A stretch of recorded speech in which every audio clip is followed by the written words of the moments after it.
I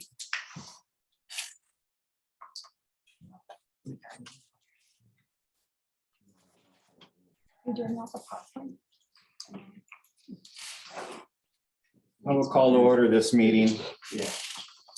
Joint meeting, actually, a plan commission and town board.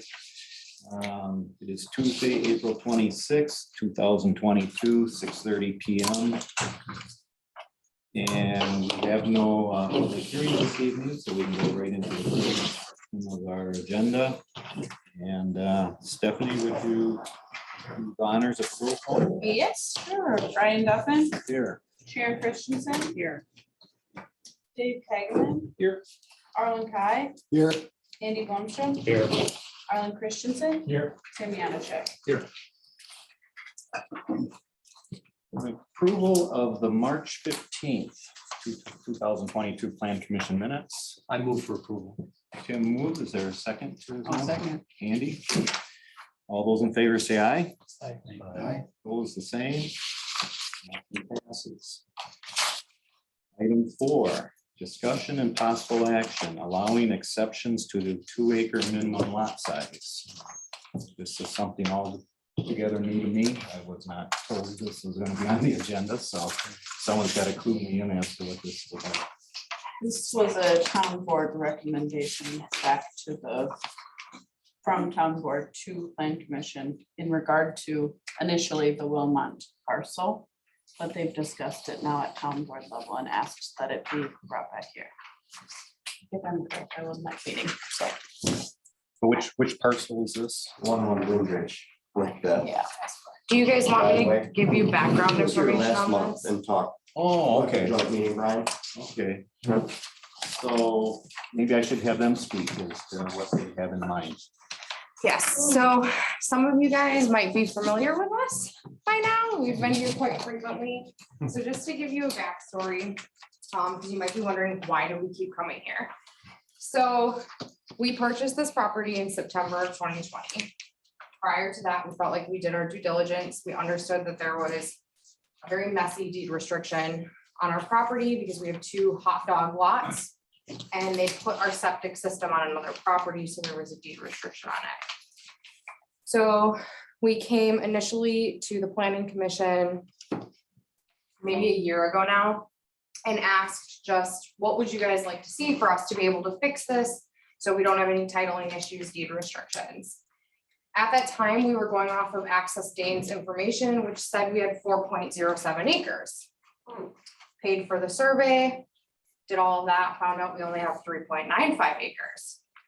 So no matter what we do, aside from combining the lots, we can't fix it. So obviously that's just a little frustrating for us. We built 2 lots that we felt like we could have developed, and it wasn't until we stuck thousands of dollars into this process that we realized we were kind of stuck on it. So we had come and asked you guys for approval of combining the lots. That was approved. Afterwards, we talked with Roger at Dane County, and he just asked me to like re-review what the planning committee has for a development plan to see if there was any other way I could fit to keep the 2 lots. So with that, he recommended I talk with Brian, and I worked with Jennifer. So we did I pulled some numbers, and I can go over those numbers with you, but essentially after working with Brian, what we are asking the village to consider is this language, and Brian wrote it, so he can step in here too. I think it's in your package too. Oh, is it? Okay. I believe it did include it. It's in this email, right? Is this the? Where it's small, but they have copies of it. Yes, Is that yes. correct? So that's the language that Brian had recommended. So essentially, what it does is it doesn't allow new parcels to be under 2 acres, but for those that were originally grandfathered, to allow us to be grandfathered under the 2 minimum acre lot. In the hopes that we can fix our situation without having to give up our second parcel. And the reason being on that is that when I worked with Brian, this was already a lot that was meant to be developed. So we're not adding anything to the density. Thank you. the density of the neighborhood. It was already planned to have a septic system. So needing to put one on it wouldn't interfere with any of the research that was already done.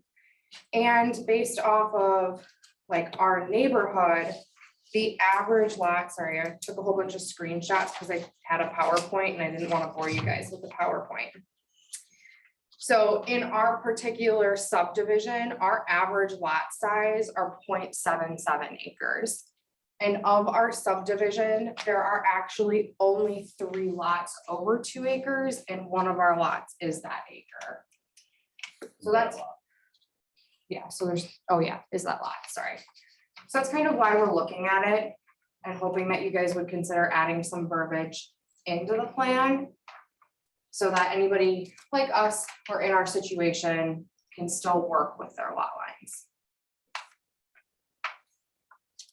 Ideally, we're looking for That's separate because we need the verbiage first, and I think the verbiage calls for 0.75 based off of the average acreage in the subdivision. So this would be an addition, Brian, to our comprehensive plan? Yes. This language, Yes, that's correct.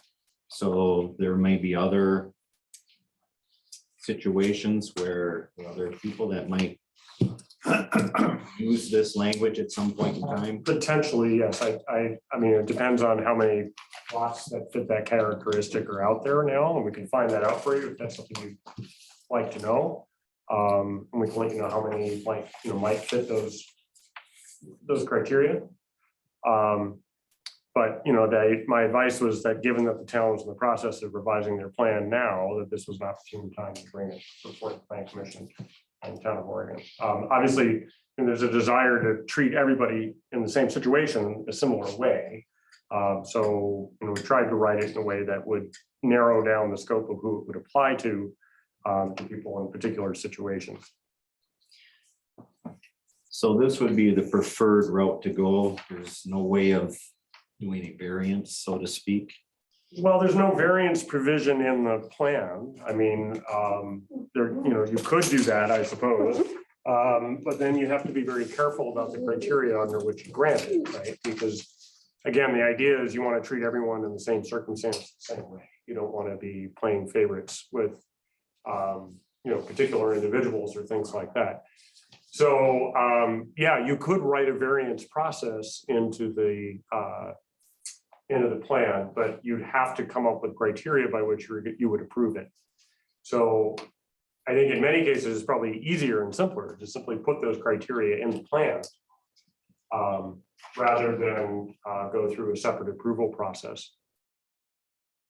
I think we just don't want to open Pandora's box, I guess. I understand. And I, like I said, I could certainly do some research and find out for you how many parcels in the town might fit this criteria and get that number to you.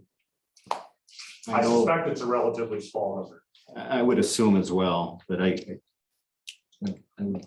want to hear from the other plan commissioners, but we went through back in 2005, 2006, a pretty extensive research on lot sizes and septic situations. Andy, you probably remember we brought in some, I think one was a professor from the university, another was an engineer, and there was a third person, soil scientist of some type. And through those conversations, that's when we chose to make subdivisions also a 2-acre minimum lot size. Prior to that, it was not the subdivisions, but it was just agriculture, A1 exclusive, that was 2-acre minimum. So I know at the time the plan commissioners and the town board felt pretty secure in the idea of making everything a 2-acre minimum in the town. So that's just a little background on it. Arlen, your thoughts? Well, I can't see anything wrong with splitting it. They've got their split already. They got a building site, but 2 and 1, I don't know if 1 acre is enough for a sewer system on that, what you're gonna sell for 1 acre. I think you'd have to know what the where that 1 acre is and what kind of ground there's there. But I would think myself, if they could split it in half would be a little better. So because of the way the septic system, how low it is on our property, Or that, and because you have to have, and Brian, correct me if I'm wrong, it's like 66 feet wide. We don't have the ability to do half. So as far as the septic system, I mean, we could put one on it now. I don't know what research was done when it was developed, but we could build a house on that property tomorrow. It is allowed, it's buildable. from your septic down to the road, how many acres would that be? Would that be only the 3/4 or? We're planning on trying to make it the 9.95. It would be more than 3/4. Yeah. Which But we when that weren't was trying- platted out. We weren't trying to do this rule based off of what we wanted. We were trying to make, take us a little bit out of it. We're planning on doing a 3 and a 9.5. We think we can do that. The problem with having somebody come out at this point is I have to repay for it. So we basically put our surveyors on pause until we can kind of get a decision if this is something that might be pursued or not, before we have them come out and redraw it, because that's gonna be several hundred more again. So we're just trying to roll with the punches at this point and just see what's available. Sure. Something in the language that says the 2 parcels still average 2 acres. Because whether you have 2 and 2 or 3 and 1, there's still an average of 2 acres within that footprint. It's not about that, because if we keep them 2 parcels, we have the ability to sell that other parcel. Yeah. And so what they're worried about is if we sold it and someone builds on it, Yeah. what does that look like? Our intent is not to sell it, but it is a Right. security blanket, so it could be. Andy, your thoughts? Well, I was here when we made that rule, and we did a lot of research on water recharge areas and so on. And originally, we had 5 acres, I believe, was a minimum lot size in a water recharge area for the reason of this was, how much was it? 8 acres. 8 acres. My son had to have 8. Okay, I'm wrong, but anyway, was considerably more. And then, and places outside the water recharge area, the experts said that we needed 2 acres so that we didn't pollute our people's wells, and they also had a place for a second system if the first system failed. So their recommendations was nothing smaller than 2 acres. That's why we came up with the 2 acre rule. And then since then, we've done away with the 8 acre rule in the water recharge area. And so, I don't know, I'd like to help these people if we could, but you've got what, 3.95, and you want to keep 3 and you want to make a 9.58 lot. I don't care how much we keep, Oh, we just only have so much to work with. Like, I can't move the line any and further the on reason your you can't septic split it down the system. middle is because of the sewer. The septic, that's the way it is now. Could you get an easement for the sewer on that second lot? They highly encouraged us not to pursue that option. It was not desirable. Same with the driveway easement. It might fit our plan a lot better though. Yeah. You know, if you're only 5/10 of an acre off, you know.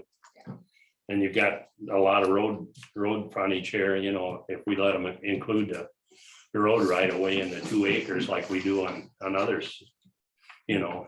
We also don't want We to can make that work, but they also don't want to have a driveway coming up Hillcrest because of that being a hill right there. But that doesn't matter because wherever the driveway was originally planned on Woodbury, it's where it can still go. Oh, We're not yes, changing, we would be widening that lot, we wouldn't be shortening that Yeah. lot, so it would still fall in the original scale. You can have that.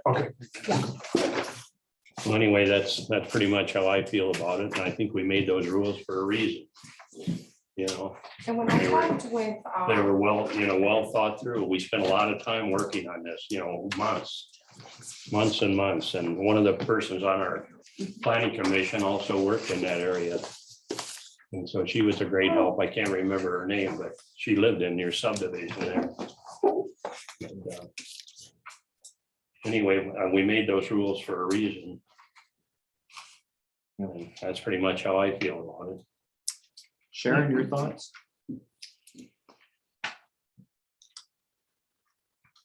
Well, first of all, I'd like to see everybody happy, and we know that that can't always be. The people purchased the lot knowing this was the situation. You knew the deed restriction was there. I go along with Andy from the standpoint that the Plan Commission did a lot of work to decide on a 2-acre lot. We went from 8 acres to 2. Now we're going to less than 1. I feel bad for all the people who had to purchase an 8-acre lot. And now you don't have to do that. And then we have people who have to purchase a 2-acre lot to build on. And now we're going to give a variance or make an exception for somebody who doesn't want to have a 2-acre lot for whatever reason. And obviously there's reasons. We all have reasons why we want to do what we want to do. So I realistically am opposed to it because we have our standards, and I think we have to be fair to all of our residents. David? Yeah, when she gets done typing, I want to go back to the map. Refresh my memory, what was the reason we can't cut the lot in half this way?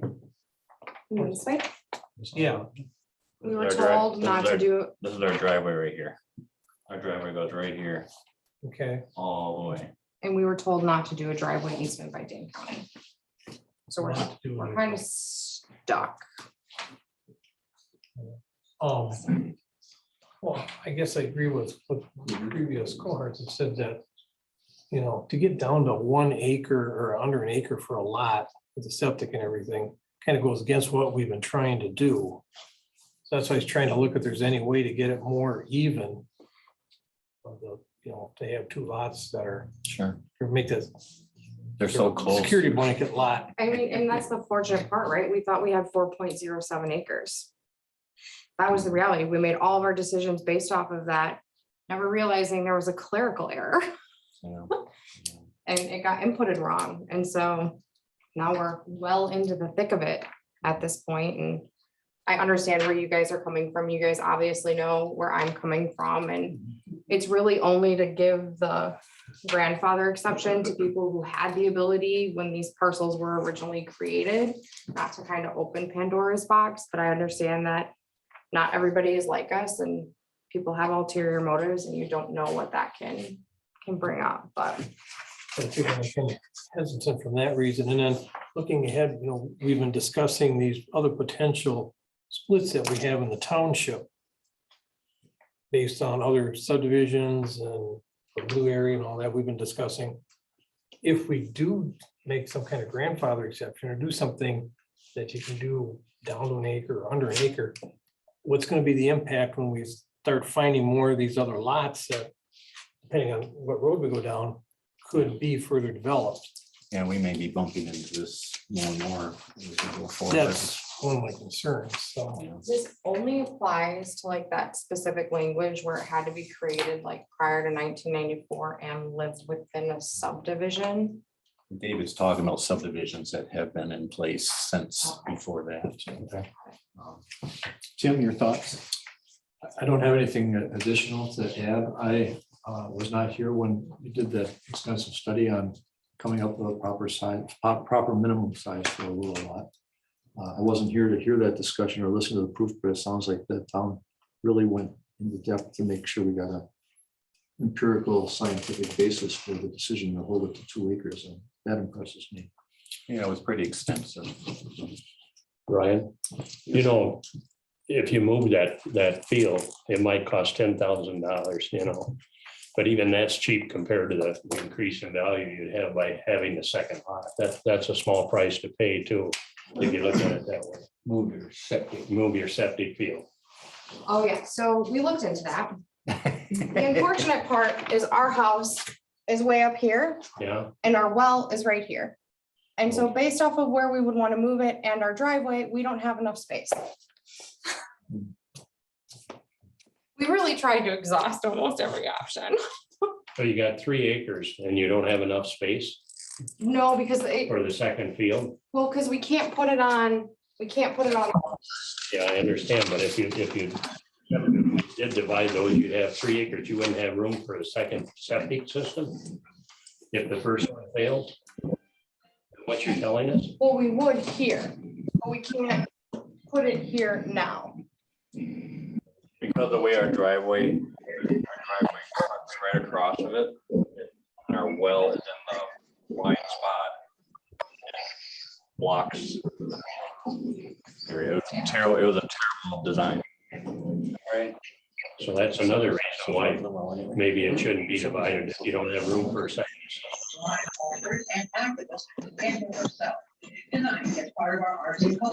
Divided it, you would. Well, Because, because you'd have more down below. correct, we would be Okay, I able to understand. put a second one here, but we Okay. can't do anything here. Okay, I understand. I see what you're saying now. Because we could build. But on I that second. appreciate the thoughts. I'm all about a Yeah, workaround at this exactly. point. On the vision corner here, they've got, how many feet do they got left to put a driveway in that lot? And with our driveway ordinance, you gotta be 300 or 200 and so many feet away from the corner. Have they even got that? Or is that all grandfathered in? For the lot that would be For that- created, for yeah. that lot that would be left, yeah. That's where someone mentioned a shared driveway entrance and then it would split off. That would be. So you'd end up with a shared driveway anyway. Shared entrance and then theirs could split. Oh, yeah. And ours goes all the way up. Okay. Well, right now it's grandfathered. I can't say that we looked into that. I don't know what the driveway ordinance is. No, Since we aren't- you're safe that way. Yeah, If since you we do a weren't planning on joint building driveway. on it, we honestly just never looked at And I it. didn't know if we could get another driveway in besides yours. That makes Yeah. sense. Currently, I think we can because we're grandfathered. I don't know if we I redo don't it, know what that either. looks That's like. why I asked. Arlen, are you still a part of the plan commission? Is that right? Okay. There's a couple of things on here. We got 2 legal lots.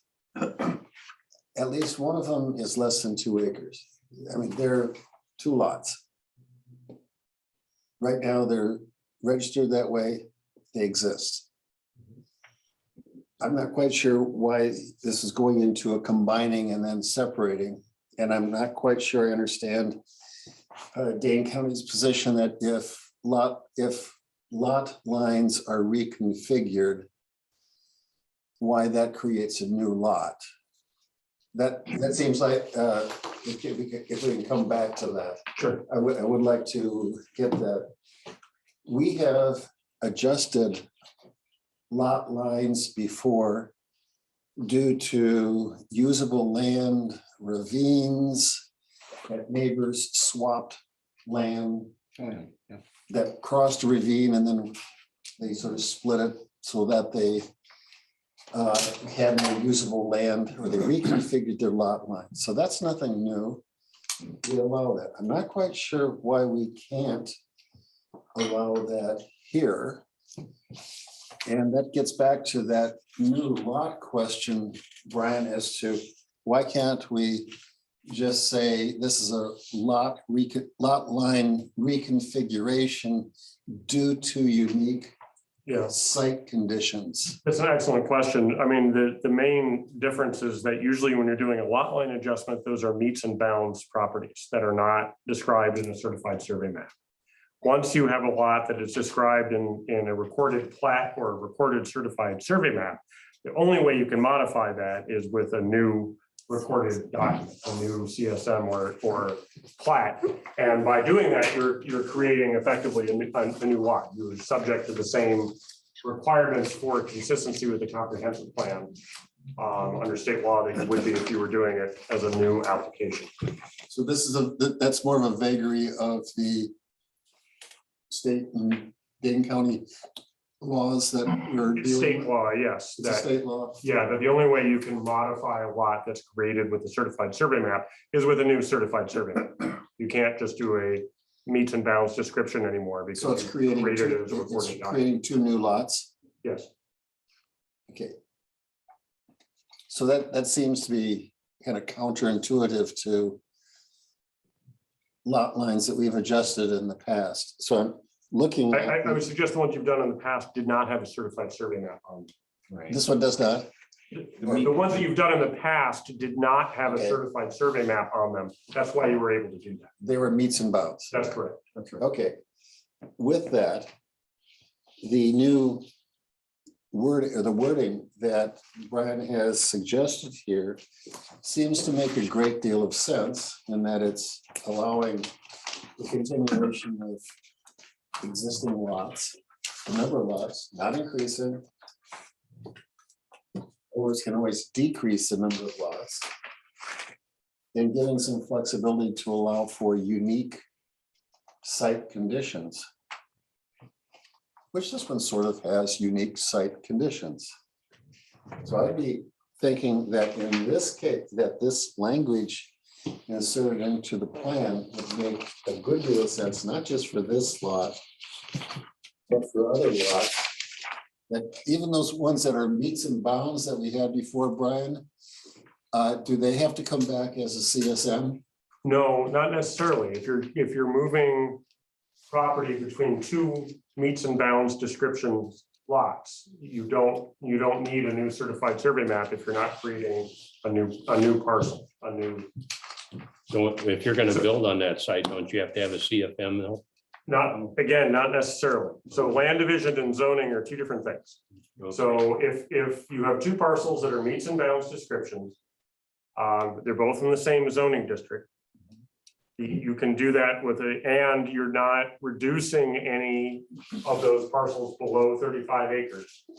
For the first time, you can move them back, you can move that back and forth with another meets and bounds description. Isn't there a limit on the size of the meets and bounds descriptions too? Not to my knowledge, no. Because as an assessor, I don't ever remember seeing a small lot described in a meets and bounds. It's always certified surveys. And, you know, I was assessor for 38 years and all that time, I can't think of one instance.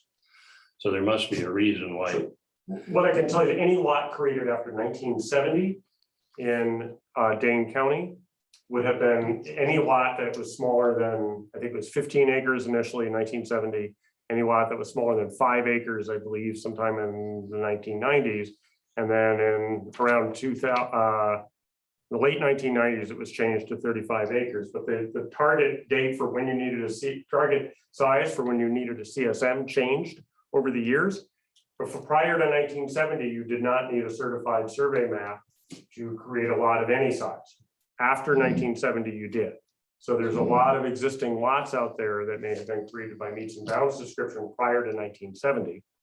Which was fine at the time, that was legal. So it could have been a 5 or 1 or 2 acre lot at that time prior to that date, which was when the county adopted its first land division ordinance. But right now, lots of this size cannot be created without a CSM. That's correct, yes. Okay, so that's there. I think we're going to be coming across, we're going to be having people coming forward to us with unique site conditions to be adjusting lots, and it may entail be advantageous to do a good thing that it may not end up at 2 acres. Or they, again, may be tight. So I think this is a wise thing to be adding to the comprehensive plan. And would also aid in this situation. But I would be looking at the capacity of this new lot to make sure it has capacity for a well and the 2 septic systems, that it has the capacity that can be shown, that it has enough land and that it's not squinched down to a super tight lot. And then all the people you've had looking at it, I'm guessing you already looked into that aspect of it. Yeah, we were told we were okay. I don't know enough about it to like speak to it other than to rely on what they said. Essentially, we're gonna try and push that boundary as far north as we can to make it as big as we can. But we have like a post in the ground that we were told, don't go past this because otherwise we won't have room for 2 septic systems. So it allowed for 2 septic systems to the south, 2 to the north, and that was okay. So, Well, I'm gonna make a suggestion. How would it be if we have Brian do the research as to how many properties would fit into this language that he has proposed? We bring this back to next month and get an idea of how many properties this language might actually apply to. And if it's a large number, we may feel much different about it than if it's a very small number. I think we've had good arguments on both sides. Andy? Well, I can think of, they talked about not wanting to get an easement for their sewer. I can think of 2 instances in Raven Oaks where the sewer was on an adjacent lot. One was Dwayne Miller's, I can remember for sure. And at the time he said, you can't assess my extra lot for very much because it's not sellable, because my sewer's on there. 5 years later, there was a house there. And then there's another one at the other end of Raven Oaks, the same condition.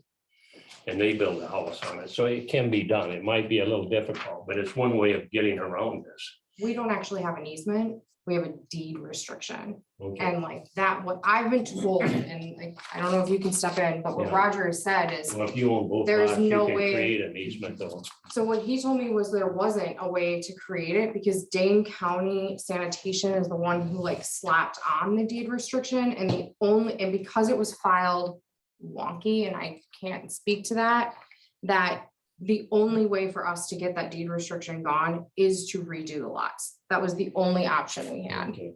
So I don't know I enough know about for it. sure, two examples come to my mind right away where they did get an easement for, obviously, because they sold the lot to someone else and built another house there. And those Dwayne Miller subdivision was built in the 70s, so, and then that last house was probably built 7 or 8 years ago. I mean, I'll go back and look into it. I don't know if it's because it's a deed Yeah. restriction rather than nothing. I don't know, but Well, I we I did don't know try the that route specifics. I first. just know that it has been done, that was the and first step. I can't imagine that it could be that complicated. I feel like we just kind of like, everything in this process has been complicated. Yeah. I guess. So like, Yeah. it seems like it'll be easy and then we kind of just like poke the bear and find something else. So, but I'll happy to look into it. I can. Yeah, talk if you to could do Roger that, it this seems to me week, like it'd be so. pretty simple just to split that lot and have what you want, Well, oh yeah, easement and keep it split, you mean? Would an easement keep it split?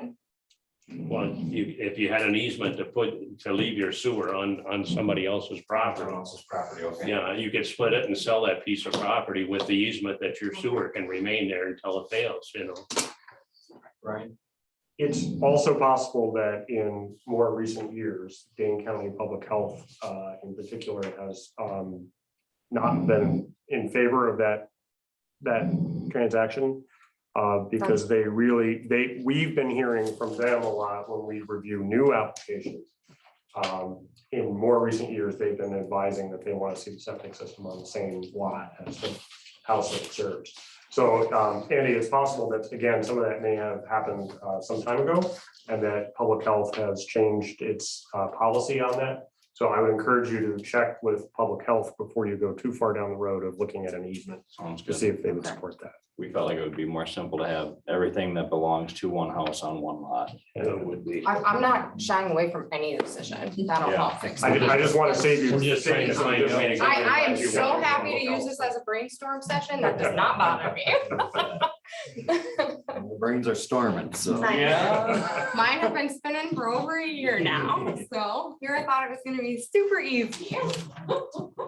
Well, unless I hear an objection, let's push this off till next month. If you'd be so willing to check with public health, Absolutely. if Brian would be so willing as to check as to the number of properties we would be bumping into with that language. Okay. And we'll come up with a decision next month. Can we get the results of public health to someone to have it more presentable to her? Jennifer, I got it. I got the process down. So in that subdivision, there are several lots that are 3/4 of an acre or less. Yes. 80% of them. I actually So- have a chart. So, yeah, so, I mean, I know we're creating a new CSM and we have a 2 acre rule, but in that subdivision, they have plenty of 3/4 acre or less lots in that subdivision. So it's not like we're recreating something that's not already existing in that particular subdivision. We're not adding new lots, we're just. And they have Two a lots lot. will still average 2 acres. I think the issue is though, that we're opening it up for other places, you know, And in that That's part of our particular case, discussion for that's later tonight, probably a correct? good plan, but As Brian says, we've got to treat them all the same. Yep. So we want to make sure we do this one right. for sure. Any objection to pushing this off till next month and getting a little more information? Okay, let's leave it live there and we'll do this again. I just want to thank you guys for your time. Really I know appreciate it. this has not been an easy journey for us. I feel like we're using so much of your time, but it's just like we keep learning things along the way, and I just thank you all for hearing us out, and all the time we've taken, and all the time we may still take. Because it's been such a process, we're trying to, do this so that maybe it's easier for people in the future too, and easier for you guys. We don't want to bring more people to do this. Yep. Never stop learning in this business. I know that. Thank you for coming. Thank you guys. I appreciate it. Thank you. Right. Public comments. It's not on the agenda. If you'd like to bring forth, anybody have anything?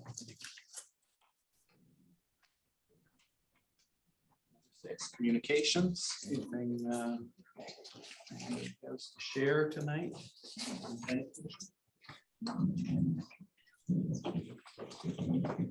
We'll move on to number 7. So moved. Moved by Tim to adjourn. Is there a second? Second. Second by Arlen. All in favor, say aye. Same. We are adjourned. You don't want to stand up for a minute before we start the next meeting?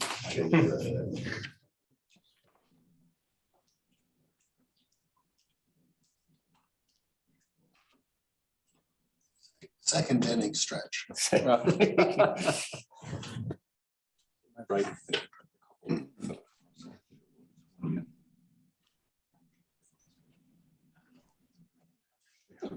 Yeah. I didn't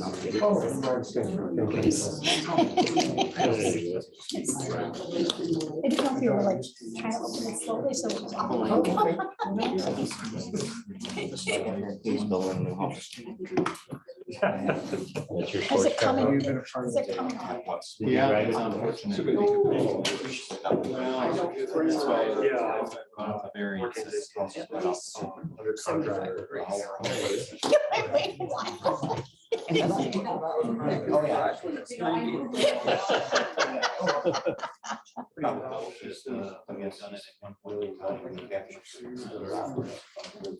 No, I think the town was. Yeah. So I work with the council. Yeah, thank you.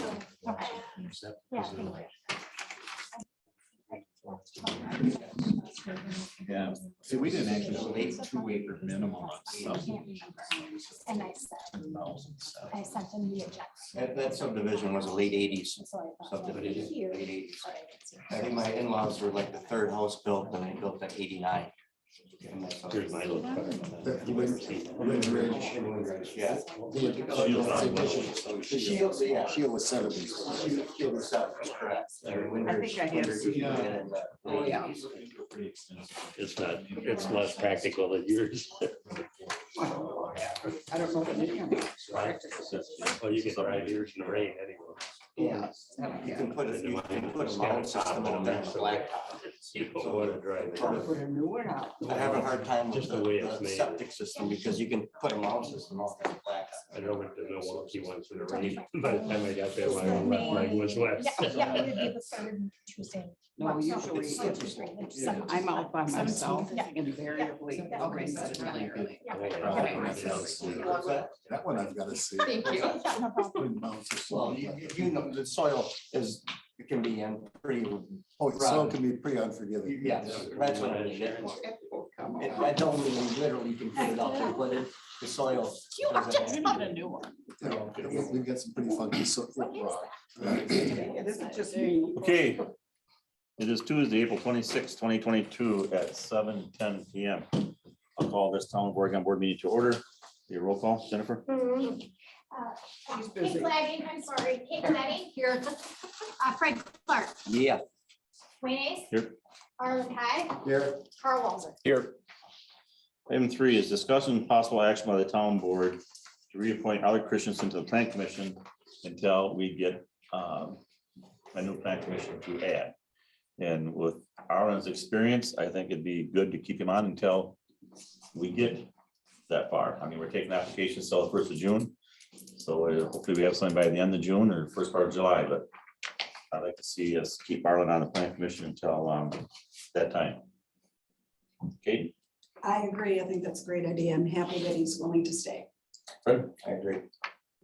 I agree.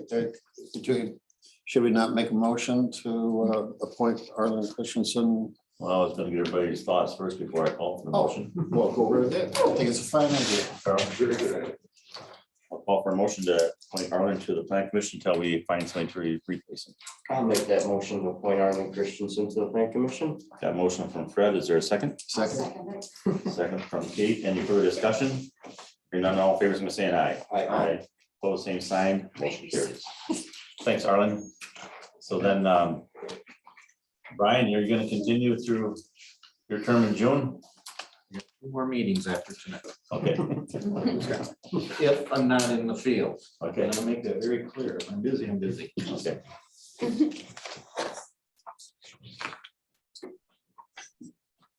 Item 4, presentation by Dane County Planning Development or Department, questions and answers for Dane County Planning Comprehensive Plan, Brian Stanley. I don't have a new presentation for you tonight because I was told that I've just answered some questions on the last one that I gave. Yeah. you about a month ago. So happy to take whatever questions you have. Okay, I guess, maybe I have to go back to the board with the questions that the planning commission came up with and get some topics and you cover and answer for us, I guess. I'll do my best. See if the board has to say. Add transfer development rights. I think I'm in favor of that. I think we need to do that. Let the town board or the plan commission proceed that. Carl, your thoughts on that?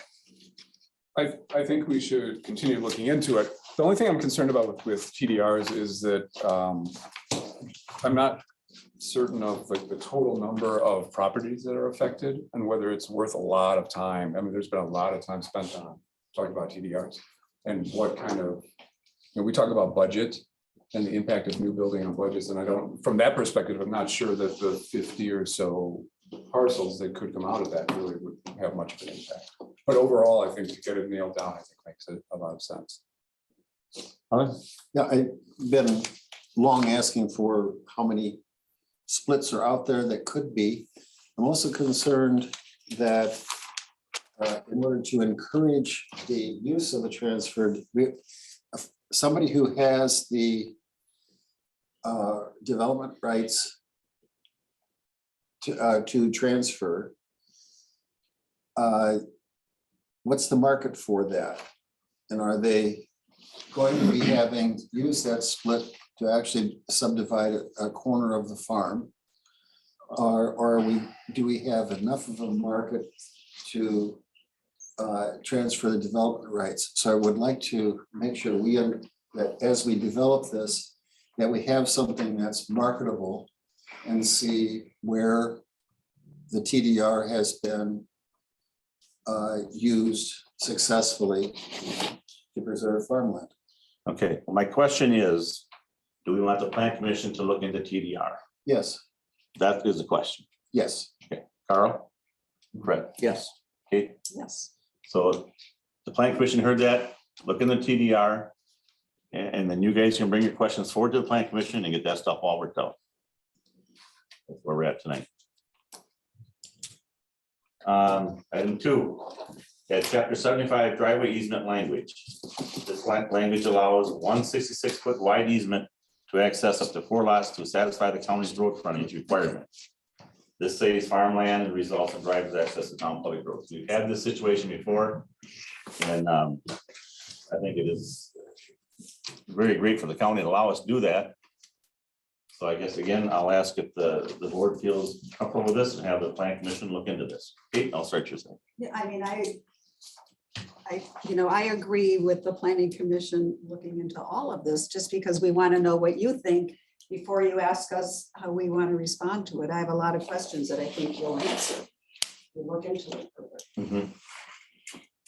Well, I think the planning commission wants us to go through these questions, correct? And whether we want you to move forward, or do you want us to help you with solving the issues?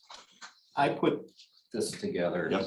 to update the town board as to where things were at. I didn't really intend for it to go to Brian yet, and he already put together his draft and everything off of some of this. Was not really intended for that.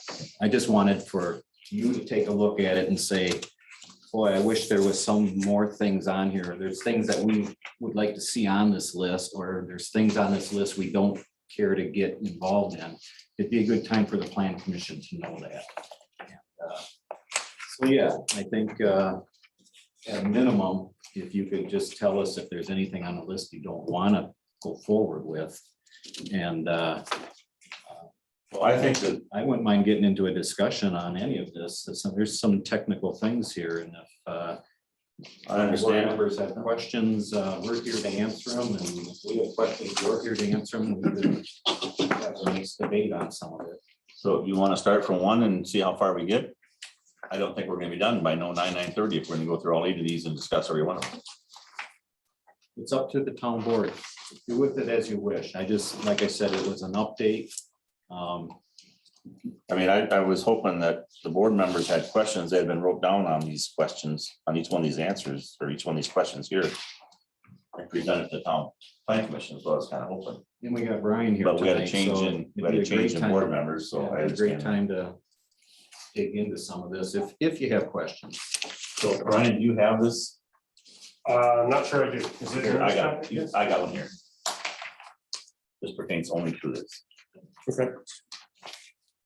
So then we'll back up to 1. And I guess I'll shoot your questions to the plan commission. Well, I guess I'm going back to what I said earlier.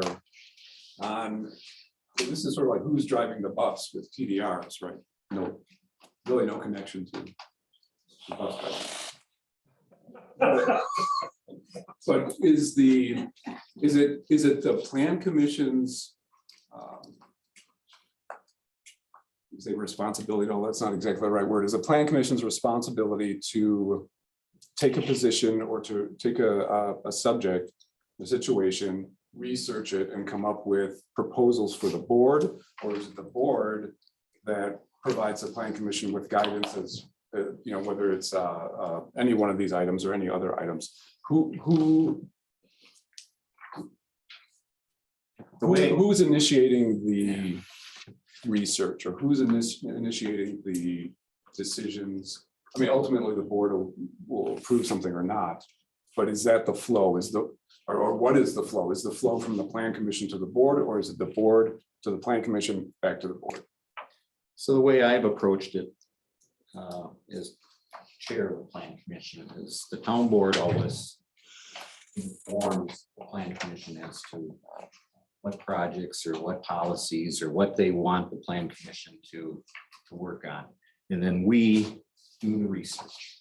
We dig into it. We decide as a group what we think is the best fit for the town and present that as a recommendation to the town board. Now, the town board can do whatever they want for a recommendation. In this particular case, the town board had indicated to us that they had an interest in a TDR policy.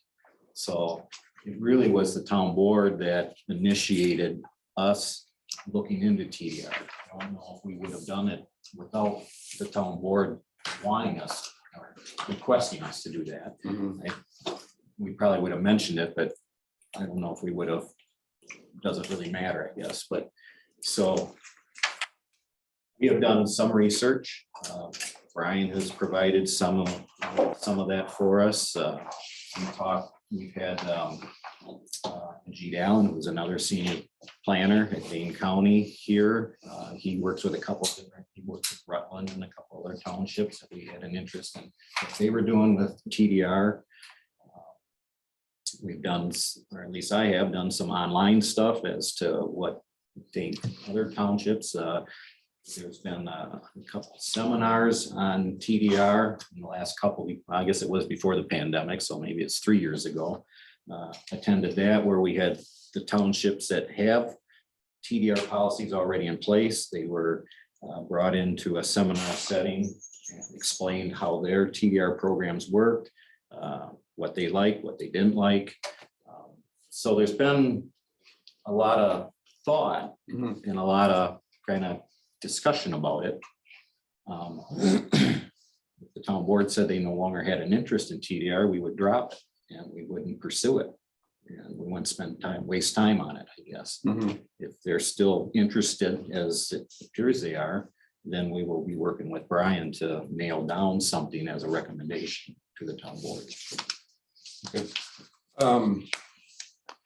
To think about it, I guess, in the county scope, are other towns using TDR policies as a source of funds? Or are they using it as just another option for property owners to do something with their parcels? So by using it as a source of funds, you're talking about essentially increasing the property tax base by adding more development than would otherwise occur. Most towns are doing it mainly for the latter reason, for better siting, getting properties off of prime farmland, for example, and putting houses in places that are less suitable for farming. And typically, most towns that do TDR do it on a 1-to-1 basis. So for every development right that you give up, you get to create one additional homing. So it's neutral in terms of the total amount of development potential in the community. The town of Cottage Grove is the only one that I know of that has pretty significant differentials between the amount that you can create in a receiving area and the amount that you give up. They have, I think, what is about a 1-to-8 ratio. So for every development right you give up, you can create up to 8 parcels in the receiving area. My professional recommendation is that if you're going to look at increasing development at that rate, with that higher ratio, it starts to not make sense to do TDR anymore. And it simply would make more sense to just identify an area for development and allow people to just develop by right to whatever density was felt to be appropriate in that area. The reason for that is because the concept of TDR is that the public, the town, looking at the public good, is getting something in exchange for that development. And if that ratio is too high, I would argue the public benefit becomes so small. So for 135 acre, if you can build 8 homes in another area, the benefit that accrues to the public is so small that it's hardly worth the effort of going through the TDR transaction. If you're on a 1-to-1 basis, though, I think there's a stronger argument to be made that there's a public good there because you're protecting 35 acres of contiguous farmland in exchange for 1 2-acre lot. So from a land use perspective, I think there's a lot of arguments to support a lower ratio. Are there towns with approved TDR policies that have had any action with TDRs? Because I heard, you hear, I don't remember what the examples were, but they were towns that really had no action at all. It's been, I wouldn't say no, but it's definitely been, on the order of 2 to 3 transactions a year. Not, hundreds. Cottage Grove may be an exception. They have done a large number of them. But generally, no, it's been, it hasn't been an enormously hot market for transfer of development rights around. Okay. Why is Right. Cottage Grove do the 1 to 8? Is that because they're so low on splits or because they have such a need for housing? I think it's a little of both. I mean, I think they were one of the first towns to adopt transfer of development rights. They initially attempted to adopt it under land division ordinance and ended up getting sued. And that lawsuit determined that the land division ordinance was not appropriate to do that. You need to do it through zoning.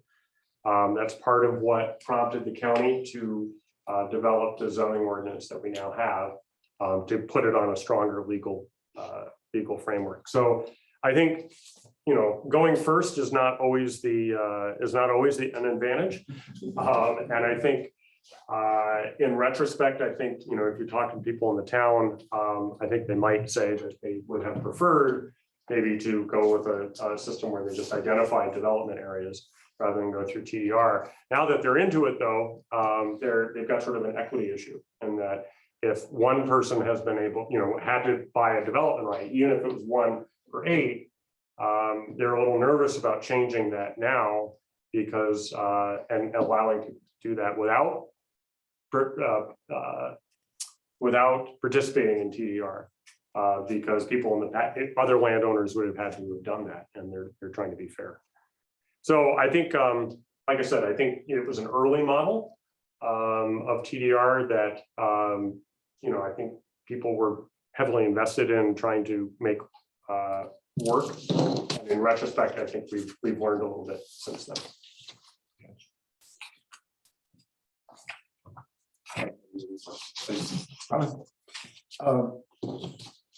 The board has told the plan commission to do the comprehensive plan.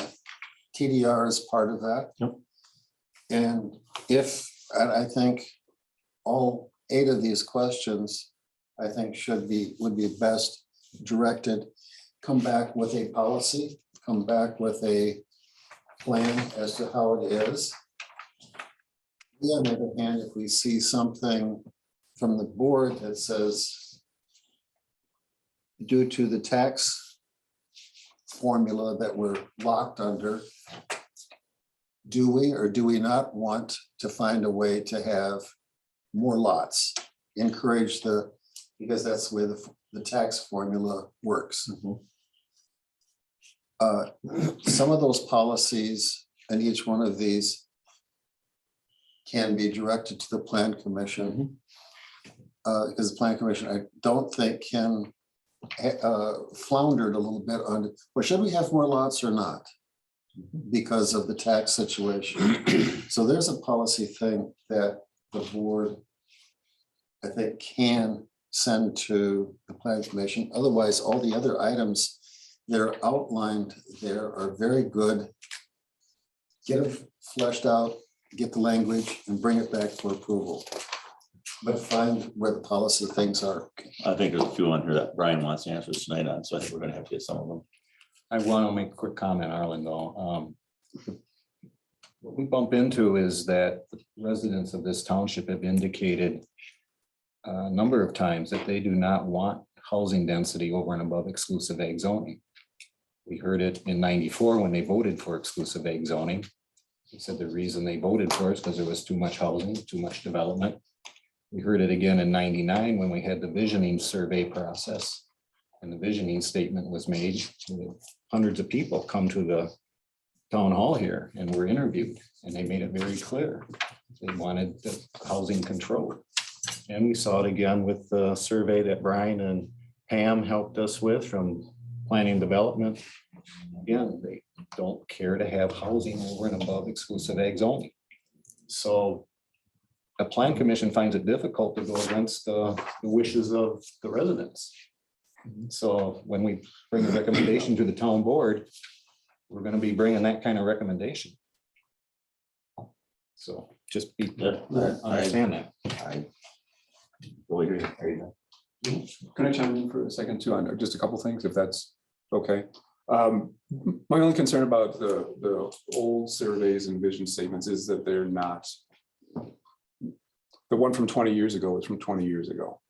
The more recent one, I think there were only a couple hundred respondents, right? So I almost don't doubt that if we were to go through and do another visioning process and come up with a statement, that it would be very similar to 20 years ago. But I do think we're missing that piece. It has been very consistent all the way through with the surveys. There were 262 respondents, by the way. And, What did I say? Couple hundred? yeah, All right, I'm just saying. and it's been very consistent as far as the number of people that are in favor of certain things and opposed to certain things. Yeah, and I think the thing that has not been consistent is the tax levy cap. And that's something the plan commission does not get involved. No, I in. totally understand. And so, and then, sorry, one more comment, just to go into what Arlen was talking about. I think, is it enough to say, plan commission, here are 8 things, come up with policies? Or does there have to be, here's our overall goal? Is it a budget goal, or is it or is it not related to budget, or is it some other type of goal? Something that directs the plan commission to come up with answers that meet and match a certain projection into the future that we want to see the town achieve. I don't know the answers to that. I don't either. I don't real follow your question. Well, I guess it is, if the goal was, here are 8 things, give us answers that help us with a budget where we're really, it's a tight budget. Help us figure out a way to afford things that happen in the future.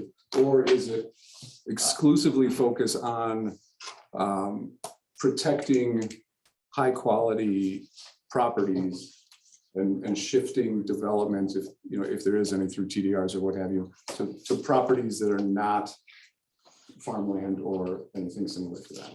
I mean, to me, this comprehensive plan does not have to relate to what our budget is. The thing is. But it does though. Let me finish. Sure. We could sit here tonight and say, we all say, let's do more development. How much things gonna come forward? Who has an opportunity to build now, comes forward to us now, when they want to come forward? Are we gonna go out and advertise, we want subdivisions? No. Do we want subdivisions? I guess that's up to the board. I myself, no. If we do, I don't want no more roads for the township, because we can't afford to keep up with what we got. So we're gonna do a subdivision.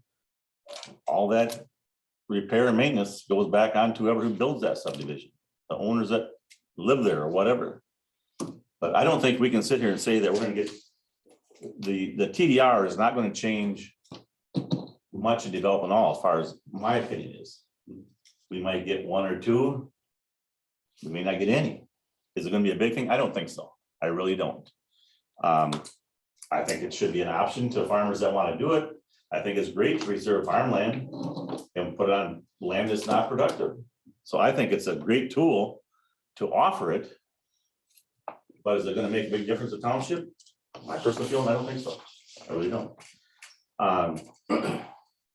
If the tax levy stuff stays the way it is, and correct me if I'm wrong, Jennifer, it goes by what is developed, correct? That's how it Not new was. construction, That's the way it was for last year for new construction, right? not new construction. Right. And unless we're gonna go out and advertise it and try to push it, we're gonna find other ways to get around that budget. And I go back where Brian says on that surveys, I think you do a survey today, and I think it's great to update the survey. I have no problem with that. But from what I hear, people come out here, they don't want the next person coming back. They don't want somebody else coming back to them. They don't want somebody in their back door. We found that out when Presbacks wanted to do theirs. We had people here that did not want it. The people in that subdivision were here, did not want it. The people down there off of that last Wilderness. Wilderness, you're right. All of a sudden, there goes 2 more houses back there that were already there. Who's in here for because they didn't know about it was the neighbors. They didn't want it. And I think that's what we're gonna find, however, whatever we do, we're gonna find that out. So I don't think the plan commission can sit and look. Sorry to speak so long, but I think the plan commission needs to look at what the comprehensive plan can do. But we can't do it around a budget. We can't say we gotta push development to make our budget work.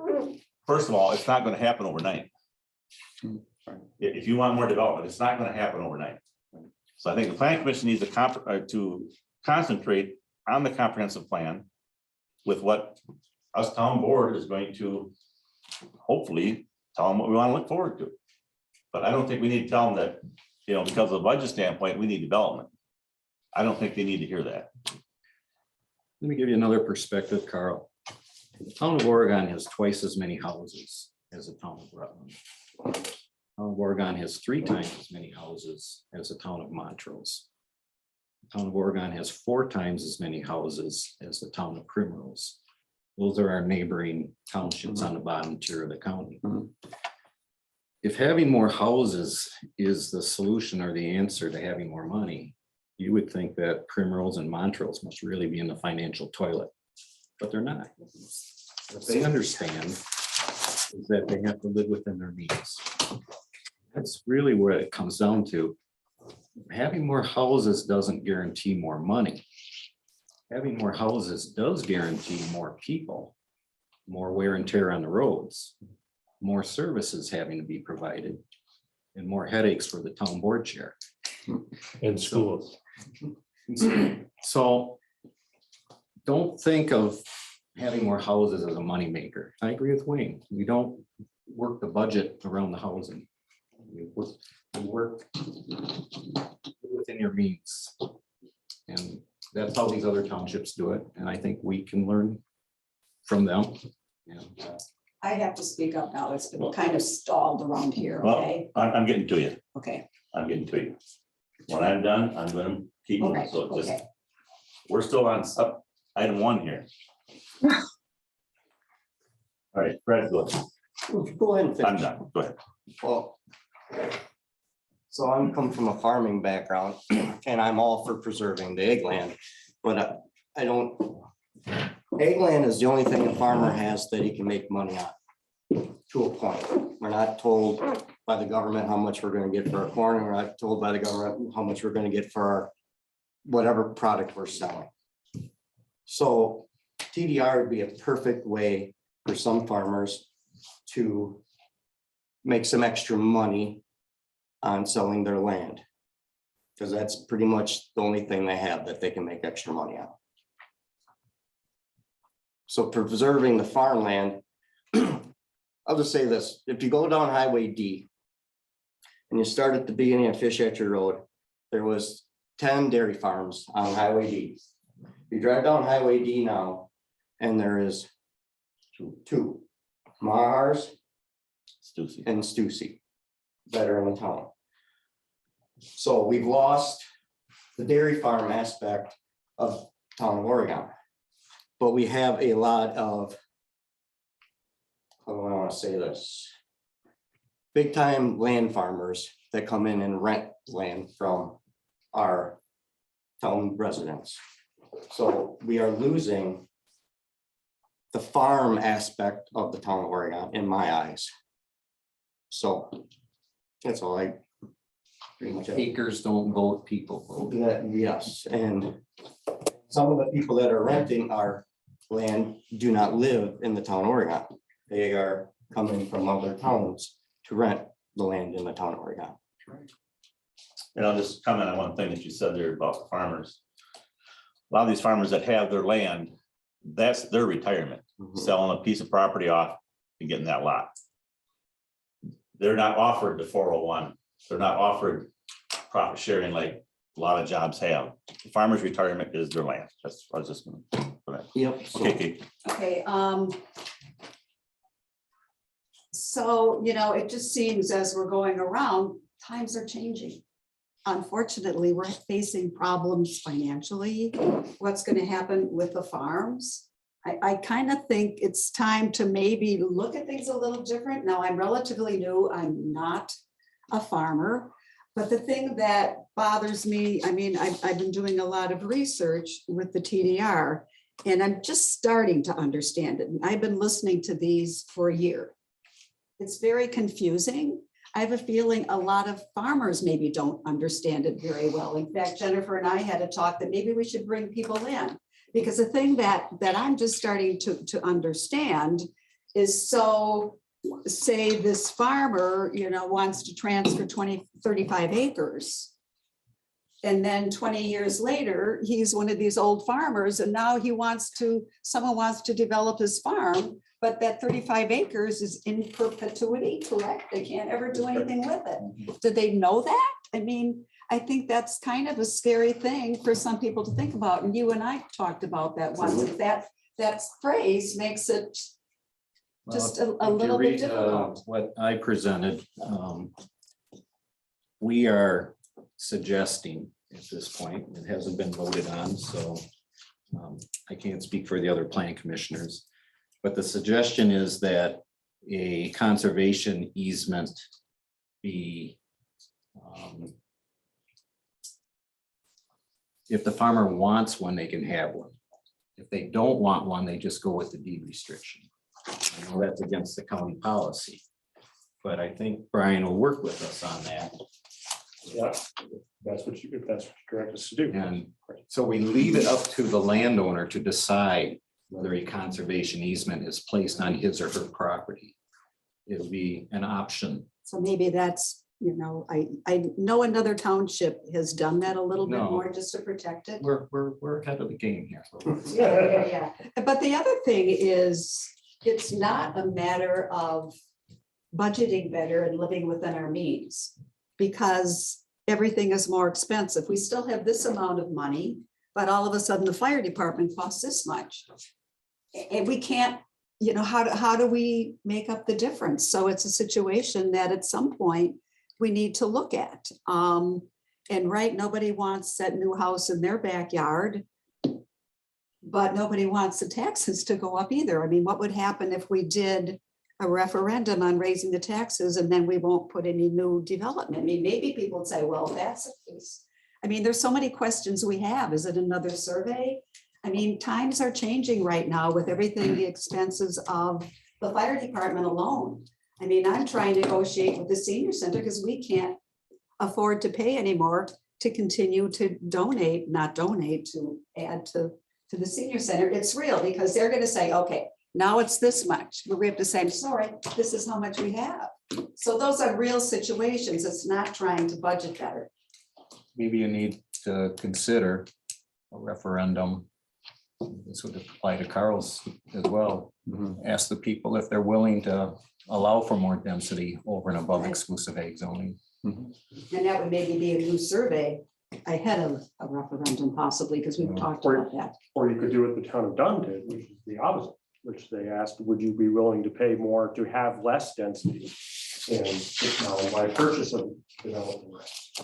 We looked at that once very strongly. That was part of the visioning process. And there was a lot of interest in it, but boy, you got to have some money, some loot to start with. Right, exactly. And We didn't have it especially then today, and we don't have it now. especially when they did it in the 70s, it wasn't as much, land wasn't as much as what it is gonna cost you today. And I know there's a lot of grants. Well, that's what I was gonna say, is, I mean, between the state stewardship fund, between the federal ranch and ranch land and farmland protection program, between USDA, between county grants, I mean, most communities that get into purchase of development rights look to finance a quarter of the total cost of purchasing those development rights locally, based on the assumption that the rest of that will come from matching grants. So there is an opportunity to do something like that, which addresses, I think, a number of the issues that people are raising. And the question is, would you be willing to add to your taxes in order to permanently protect the open space that your surveys always tell us is very important to you, and you're asking that of your residents. That's exactly what the town of Dunn did. Now, town of Dunn is bigger than town of Oregon in terms of population and in terms of existing property base. So, I mean, it's hard to find an exact match, for any community in Dane County. They're all different. But that's just another thought, that you might have.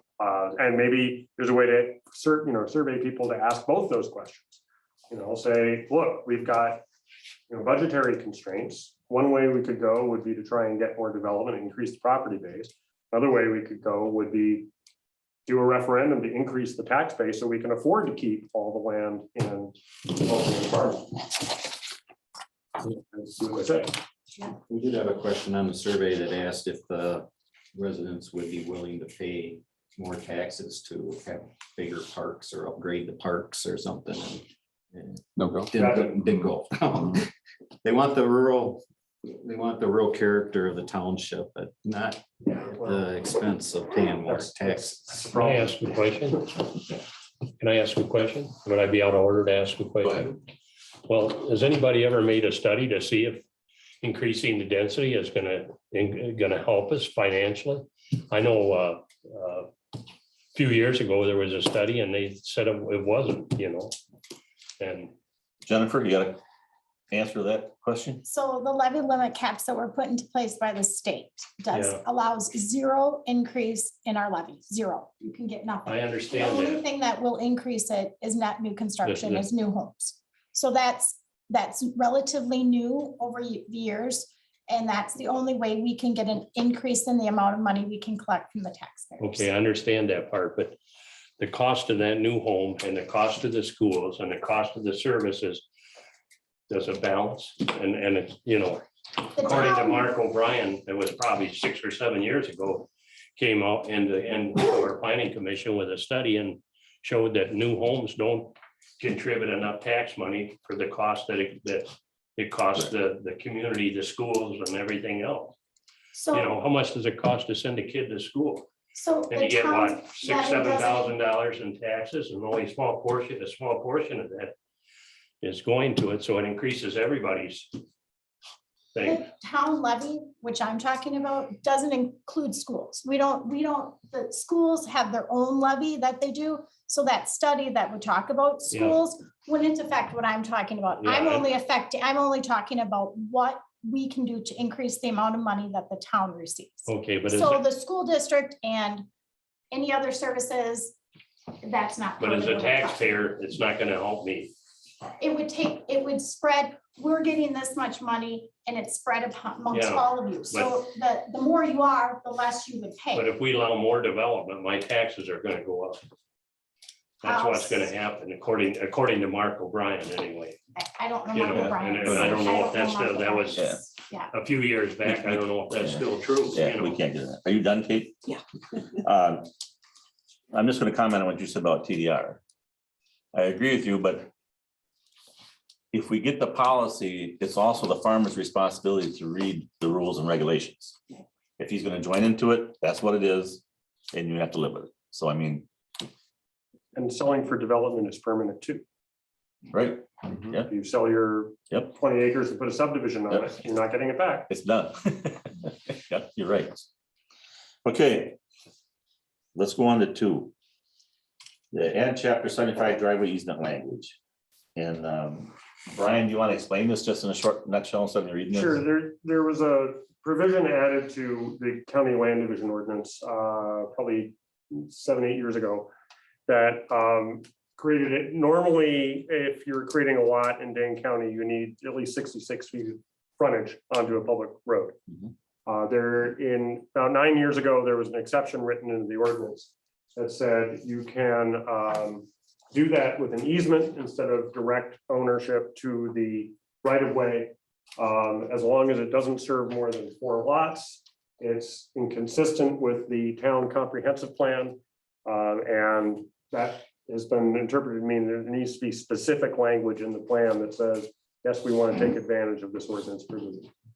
The other requirements in the ordinance require that there be a shared driveway easement that runs with the land, so that any future landowner would be covered by the same access requirements, and that there's a maintenance agreement.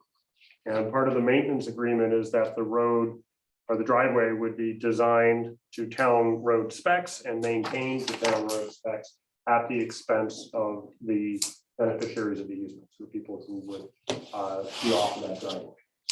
So Can't be used for more than 4 lots. So we have to put this in our new comprehensive plan. If you wish to take advantage of that provision in Right. chapter 75, yes. So it only makes sense to help preserve land and it helps the developer. Kate, your thoughts? I think it's good. I go along with it. Good. I think it's good too, because I had to buy the 66 feet and not be able to use it. Yeah.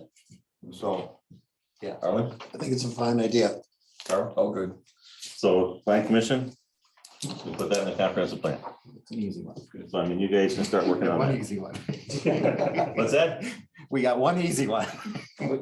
Now, number 3 is, I'm gonna need some help here. I've heard about it, but I don't know a lot about it. The Lyman Anderson rule. What does, I've heard the story many times.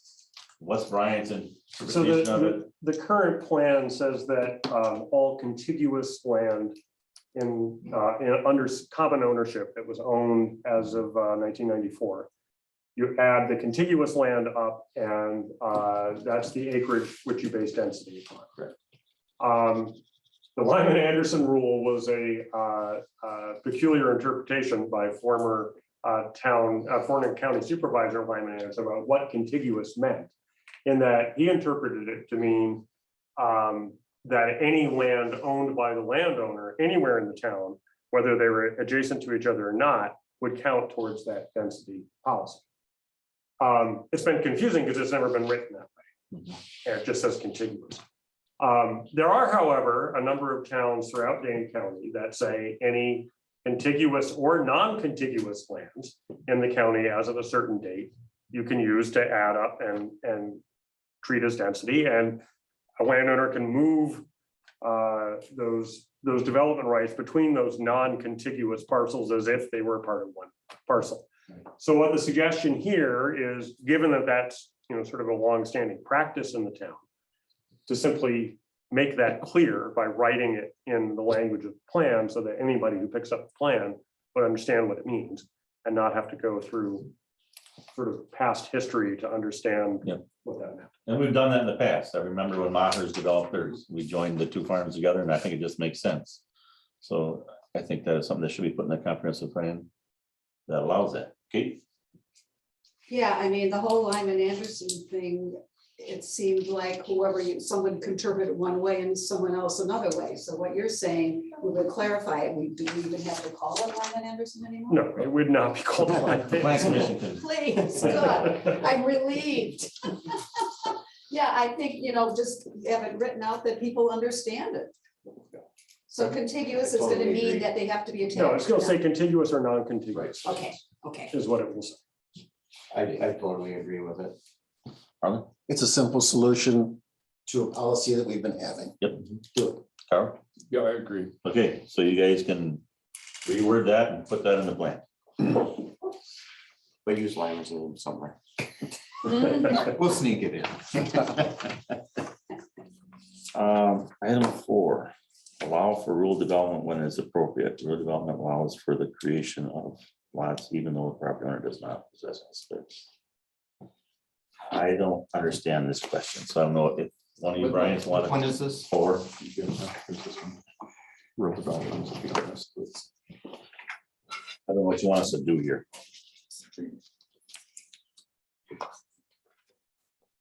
So this is where there's been the discussion about having more housing density in the township. The plan commission, again, we haven't voted on this, but our leanings, at least initially, were that we had plenty of splits left. There wasn't a need to do something different over and above. We look at everything from a land use standpoint. We don't look at financial needs or things of that nature. That's not what we get into. So we did comment, because we knew about the levy situation, that if the town board felt there was a need to have more housing density, that they needed to let us know so that we could work with Brian to make that happen. And more specifically, how much density, and do you have a preference where? And so those were decisions that the town board is going to have to make, not So us. let me, this is gonna take some time and thoughts, discussion. Can we kind of move forward tonight with saying, finish the comprehensive plan and we can amend it later if we need to? Does it have to be done by a certain time? Nope, you're under no deadline. There's no deadline. There's the town board and can amend the comprehensive plan at any time in the future. Thank you.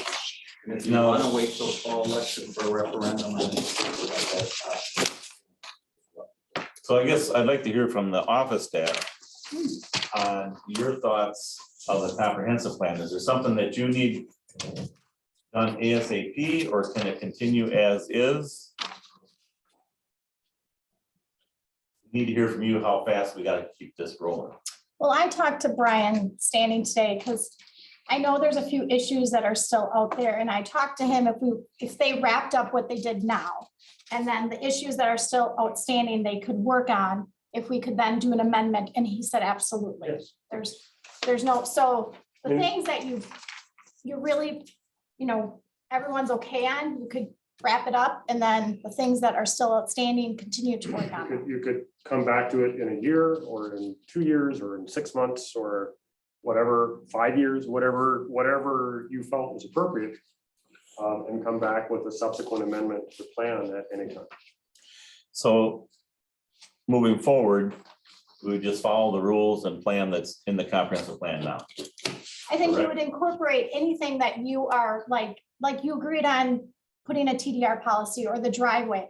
The driveway would be something, because we're gonna continue to get rezones, land splits. There are some things that you may want to adopt sooner rather than later. Move forward with Right, earlier. right. And so I would say there are some things why you would want to wrap it up relatively quickly. The other thing I would point out is, I think the current plan as written is very confusing. Mhm. And I know I spend a lot of time with landowners who call me asking me, what's the plan mean and where do I find it? One of the things that the new plan will do, will reorganize the plan in a format that's much more similar to what most of the other town plans in Dane County are. And it hews much more closely to the state standard of, what a comprehensive plan should look like. So with that in mind, I mean, given the amount of work that's been put into this so far, I would echo Jennifer's recommendation that if there are items that everyone can agree on now that should be changed, to go ahead, get that plan updated as best you can. And if they're out, and then, see how it goes, right? I mean, you'll have a new plan, and if there's outstanding issues that you want to revisit again in a year or so, propose that as a second amendment to the plan as it's revised. So let me ask, Planning Commission Chair Brian, how far are you on the transfer development rights? We've gone through it pretty thoroughly. So, I mean, this is something kind of a policy that a night you could wrap that up and be done with it and have a policy for it? I don't see why not. And the item 2, chapter 75 driveway easement lane, that should be pretty simple too, correct? Yeah, that's a snap of the fingers, so. And the, so to speak, Lyman Anderson rule should be pretty quick too. Yeah. So we could get them 3 into the plan commission, the comprehensive plan pretty quick, correct? So I think 4 is something that's gonna take more discussion and maybe more information we need to get, whether we do a survey or whatever. I think that's gonna fall into that, because that's for more like development.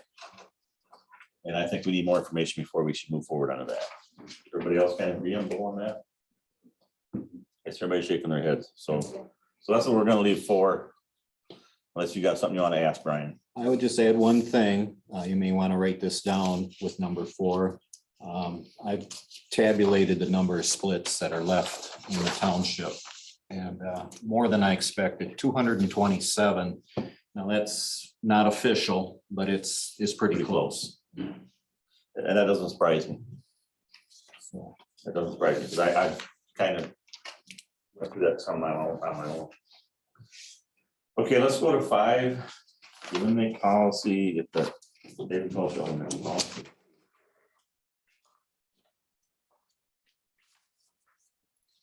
Somebody else may have to explain this to me a little more clearly than this.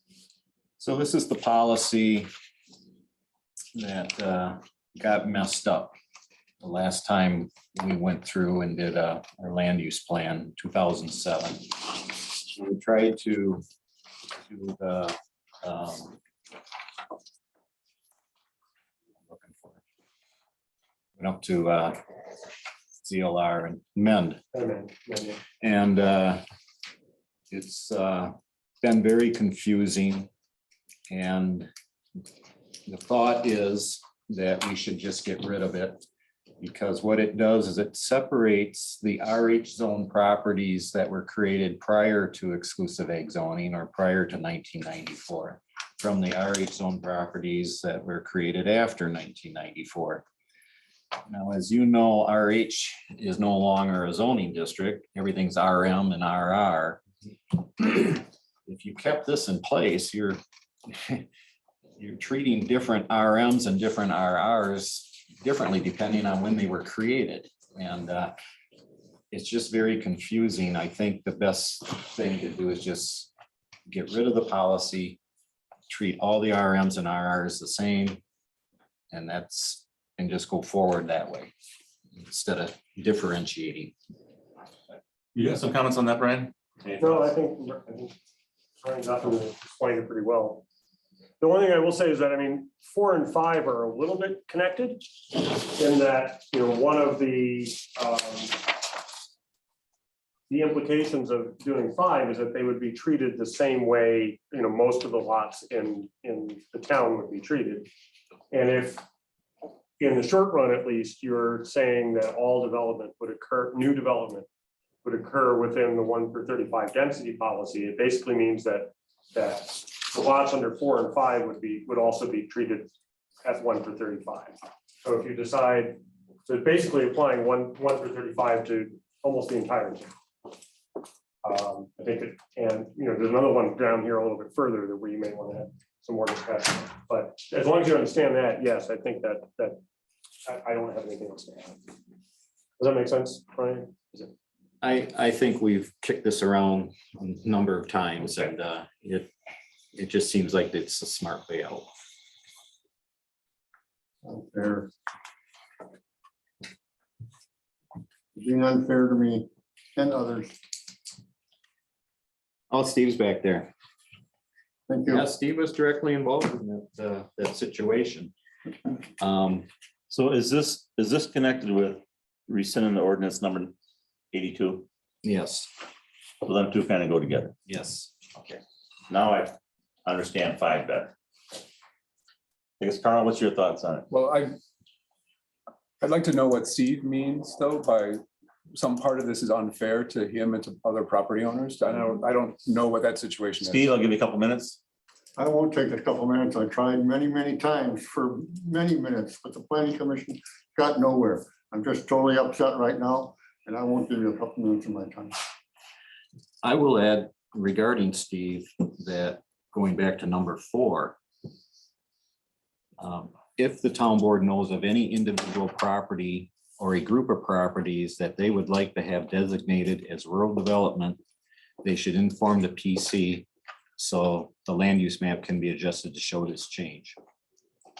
If they felt there's wrongdoing on a property in the township and felt it was deserving of rural development, you gotta let the plan commission know. You aware of that, Steve? I didn't hear that. I wasn't speaking, he was speaking in the other direction. Oh. Stand up. What we have suggested, and this has not been voted on, so I'm only going by suggestion at this point in time.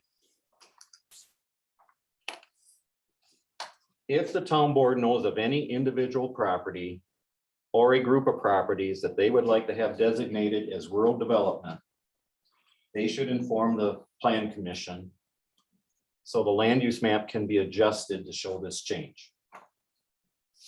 Had you in mind when I wrote that. Thank you. But it's a town board decision. I understand. All we can do is make a recommendation. Right. I totally understand it now. I didn't understand 5 until I connected the 2 together. So Thank you, that's why I Brian. did explain. Arlen, you got some comments? Yes, actually 4 through 7 are very much interconnected to this.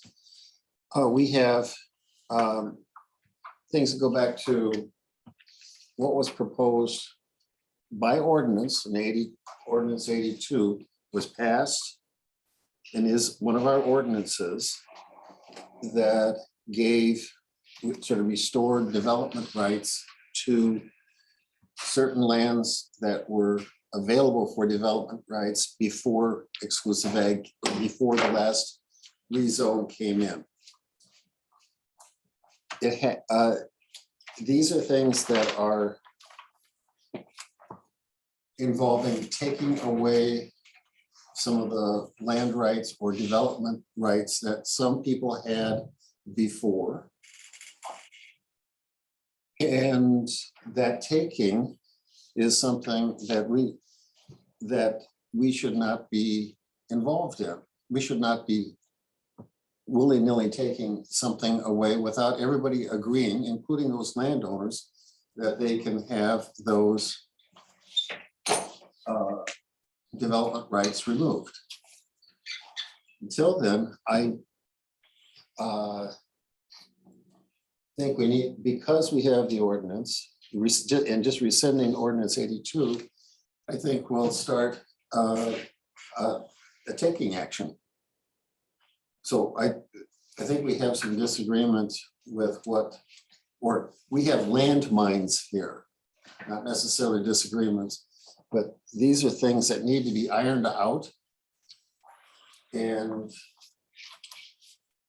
cohesive policy plan brought forward. So if I remember right, this was something to do with some mapping with the county, wasn't it? Is this how this all got started? There's a couple things going on here in 4, 5, and 7. So I mean, some of it has to do with changes in zoning. I think back, going all the way back to 1994, when the town adopted exclusive ag zoning. I believe at that time, there was an effort to try and identify properties that were perhaps in process when that zoning went through. I'm not sure, I don't know that going back that far, how those properties were identified as being RH that should be allowed for additional splits. I'm not, my tenure doesn't go back far enough to identify that. But be that as it may, there were properties that were identified that at the time were in the rural RH zoning district that the town believed should be allowed to redivide a certain number of times. I think in most cases just once. And so the town's gone through a couple different zoning changes since then, for farmland preservation and for the comprehensive revision. And the suggestion that I had made to the town in the past was, if there are properties that the town plan commission and town board thinks should be able to divide, rather than write an exception to the language in the text of the plan, just put them in a different planning district. Put them in a planning district that says these parcels can divide once, or it can divide to whatever acreage is appropriate. So I think that opportunity still exists here for the town board, regardless of whether you decide whether or not significant amounts of development should occur in the town. And I recognize that's a decision that you may need to do some more public input and some more discussion about in terms of like large amounts of residential development. You also have two circumstances where you've got a smaller number of properties that you could identify, and you could map a different color on the map and say these properties can divide X number of times, right? Or to a certain size. One of these are these RH properties that were identified, a long time ago. And if you know what they are, you can put them in a different category on the map. And then I think that would satisfy everyone's concerns, right? The other category here, and this is more what is 7 is, are parcels that are not within existing subdivision plats, that in the last version of the comprehensive plan that the town adopted were classified as traditional subdivision planning category. They're colored yellow on the map. Dark blue. Dark blue, excuse me. So that means that they're allowed to divide down to 2 acres. And we've identified how many there are. I think there's 49 of them in the town. So the way I would characterize this, if this helps the town make these decisions, 4 is saying, let's allow a lot more residential development in the town. A lot. We don't know exactly how much of it is going to be a lot more. then 1 per 35, and we're gonna map big areas of the town to do that. That's a big decision. The second one, and this is what I think 5 and 6 are really dealing with, are, okay, we made an agreement that a certain number of parcels could divide. Let's just let those divide and put it in the map that way, so that it's clear what people can do. And then the third is, okay, then we've got all these 49 parcels outside of the existing subdivision. Should we allow them to divide?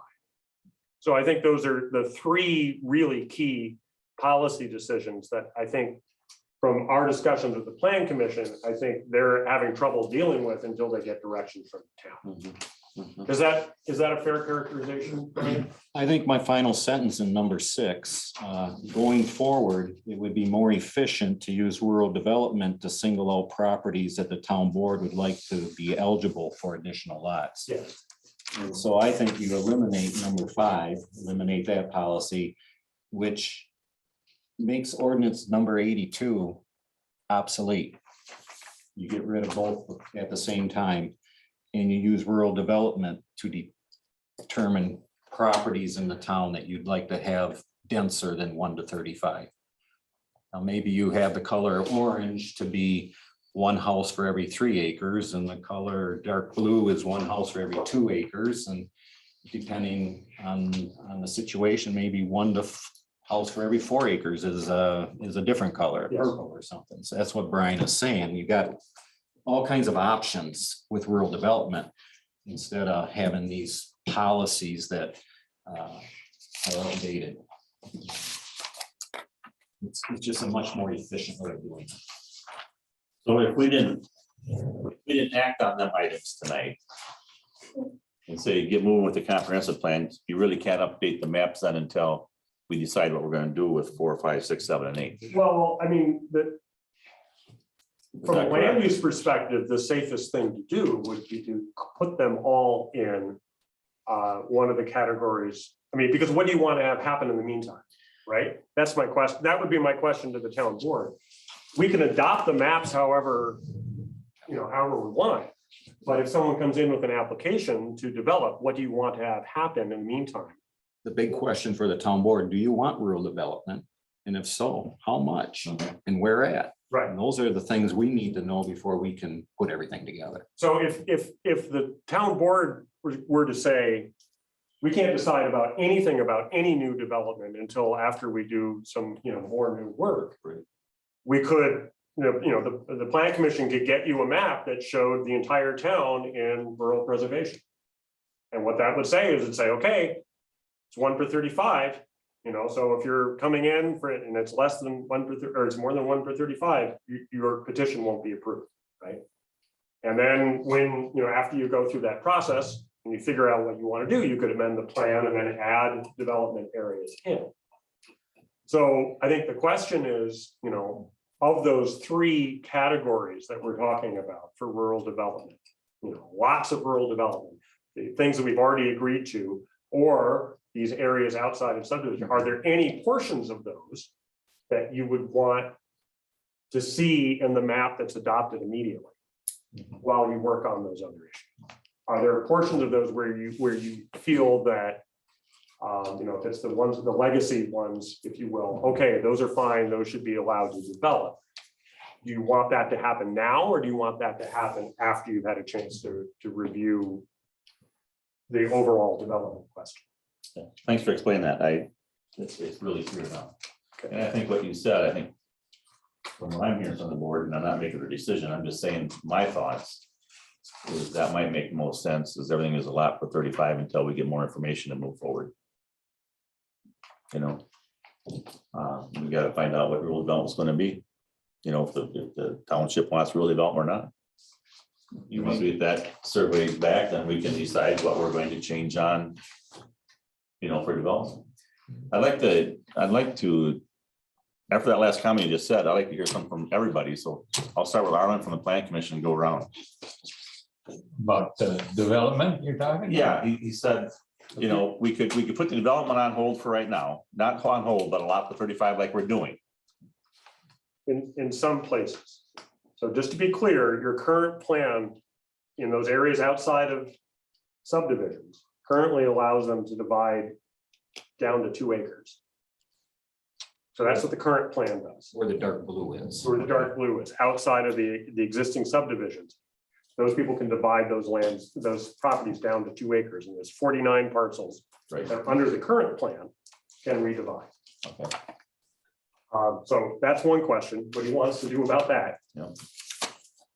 The other one are these legacy parcels that were zoned RH back in 1994, Prior to 94. prior to 94.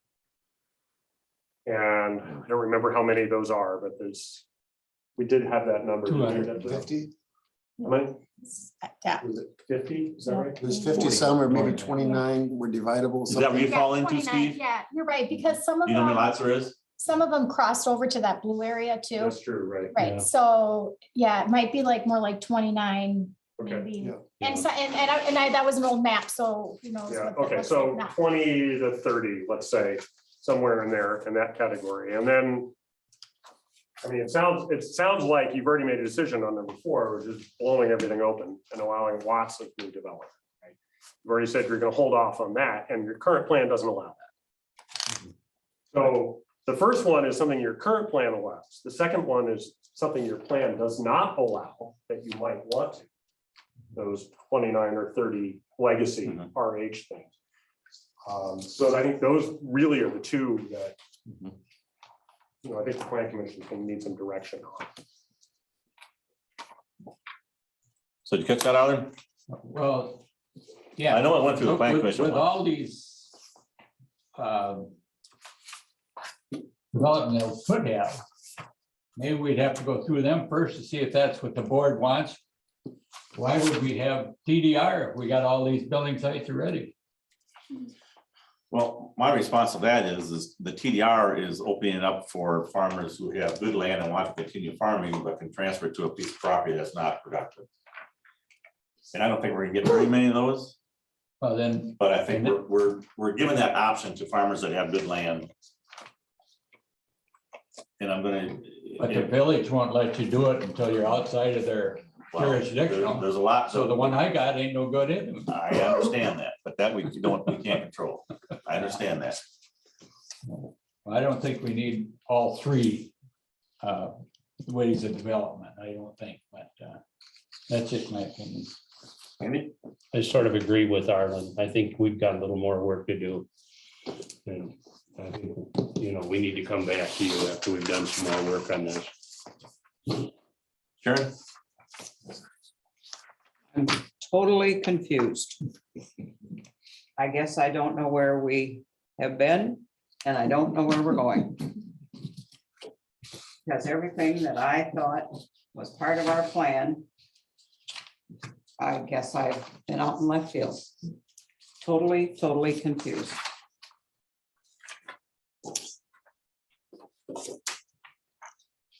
So how did we confuse you tonight? Can you explain that? Oh, totally. You made a statement, people with land division, 1 for 35. That's the only people that can divide in a certain area. Okay. Then we talk about these 29 or 30 parcels like Steve Roots. Where are they? I know Steve has one. Where are the others? Don't know. Those people that have this and think they can split, which maybe they can, where are they? Have they been in here asking to split? Have they been saying, you took that right away from me? 29 or 30 people? I never saw 29 or 30 people. Totally confused about that subject. And TDR, I'm not opposed to TDR. I don't know that it's going to accomplish what we think it's going to. I mean, it's nice for a prime example for the lot on Purcell Road for somebody to buy a development right so they can put a house on there. If that's the answer to that lot, then let's use TDR to do it. And there are some others that I know about that would probably like to buy a development right, but they're too close to the village, and so it isn't gonna work. So to me, whatever we do is just, we're kind of like we're rewriting. I feel like we're rewriting the whole comprehensive plan. And I don't know that that was ever the intent. I thought we were to update it, not rewrite it. All I gotta say. Okay. David? Well, yeah, just to finish up Sharon's thought, we could have just opened our comprehensive plan and looked at it and said, yeah, we reviewed it and we're done. And doing other things. Right, Brian? I mean, that's technically, you're just supposed to review it. That's correct. From the law. So now we have the opportunity, we're in deep, so we might as well do something and get some good out of this. So what I'm looking at. So as far as TDRs, yeah, I don't see a big rush to do them. It will be nice for if a farmer wants to do it, and it all depends on our details, where we can have these receiving lots. If somebody wants to build where they can't put this lot, then the TDR is no good to them, right? So how open can we, or are we gonna make this? So that's, I mean, that's what's gonna really determine how well that works or not. I don't, number 4, we are not ready to just go changing our density all around from that standpoint. So I agree, that's the least of our worries right now. If we're concerned about getting new development, whether, you know, if that helps our levy or not, that's another topic, but to get more property tax, if we want to have more houses, it looks like we've got the opportunity here to do that through the legacy lots. If we can identify those, I mean, that's, I guess, I'm all for, if people had a right to do something, to give them that right. But, you know, I don't know how easily, because we haven't really dug into that. Can we identify these 20 or 30? And then, so that's 20 or 30 lots. But if one of these lots is large and it can go down to 2 acres multiple times, we might be looking at a little bit of a multiplication of the 20 and 30. And the 49 parcels that are sitting on the edge of these subdevelopments, that would probably be a good place if we want more development. It's not going to use up ag land. It kind of makes sense for the development there. Let's kind of piggyback to the side of it. So the part of me that says we need some more development, it seems like we could somewhat easily do that with the legacy and the next to the subdivision parcels, as long as we make sure we know kind of how big that could get. And I don't know if we can do that or not. Okay. Yes. I can get you. You can get us that, so we could look at what that potential would be. Yes. So, and then like Sharon says, where are these people? Do they know that they can do this and they don't want to do it? Do they not know that they have this capability? Are we gonna send out a mailing to these people and say, hey, the township needs money, sell a lot? Or do we just let it be as it is? I mean, I don't want to say kick the cage, but how much do we want to provoke or encourage or whatever the word is you want to use? So that's kind of where I, you know, TDR is okay, but it all depends on how we do things. If you're going to make a farmer put something in a conservation easement for a long time, they're not going to buy that.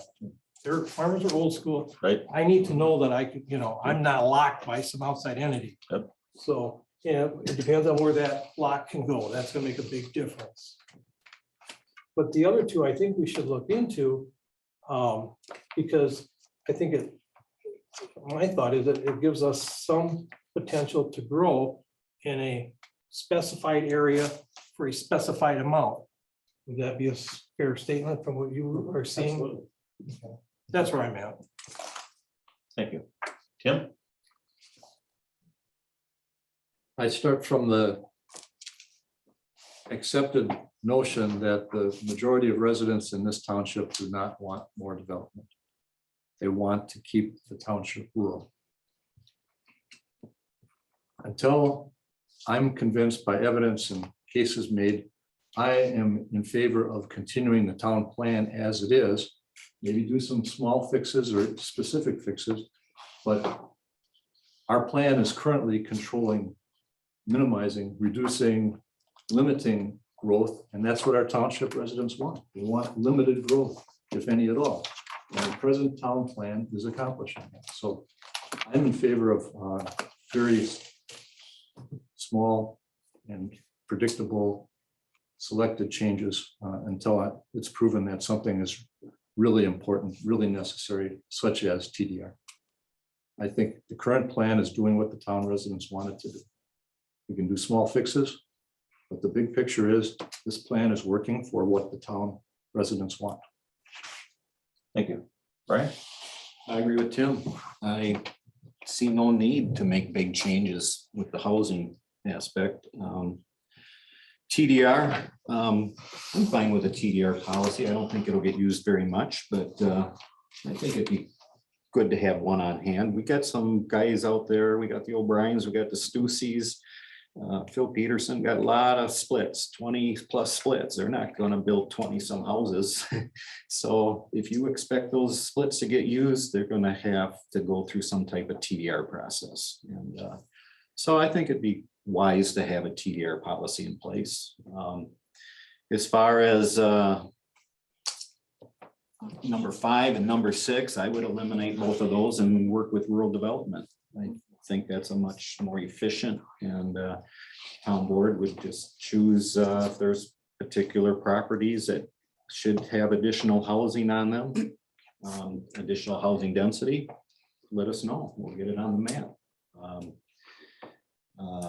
As far as number 7, I guess I'll ask you, Wayne, do you ever recall, and you've been on the town board many years, do you ever recall a conversation or discussion about these properties outside of the subdivision getting the dark blue treatment, 1 house for every 2 acres?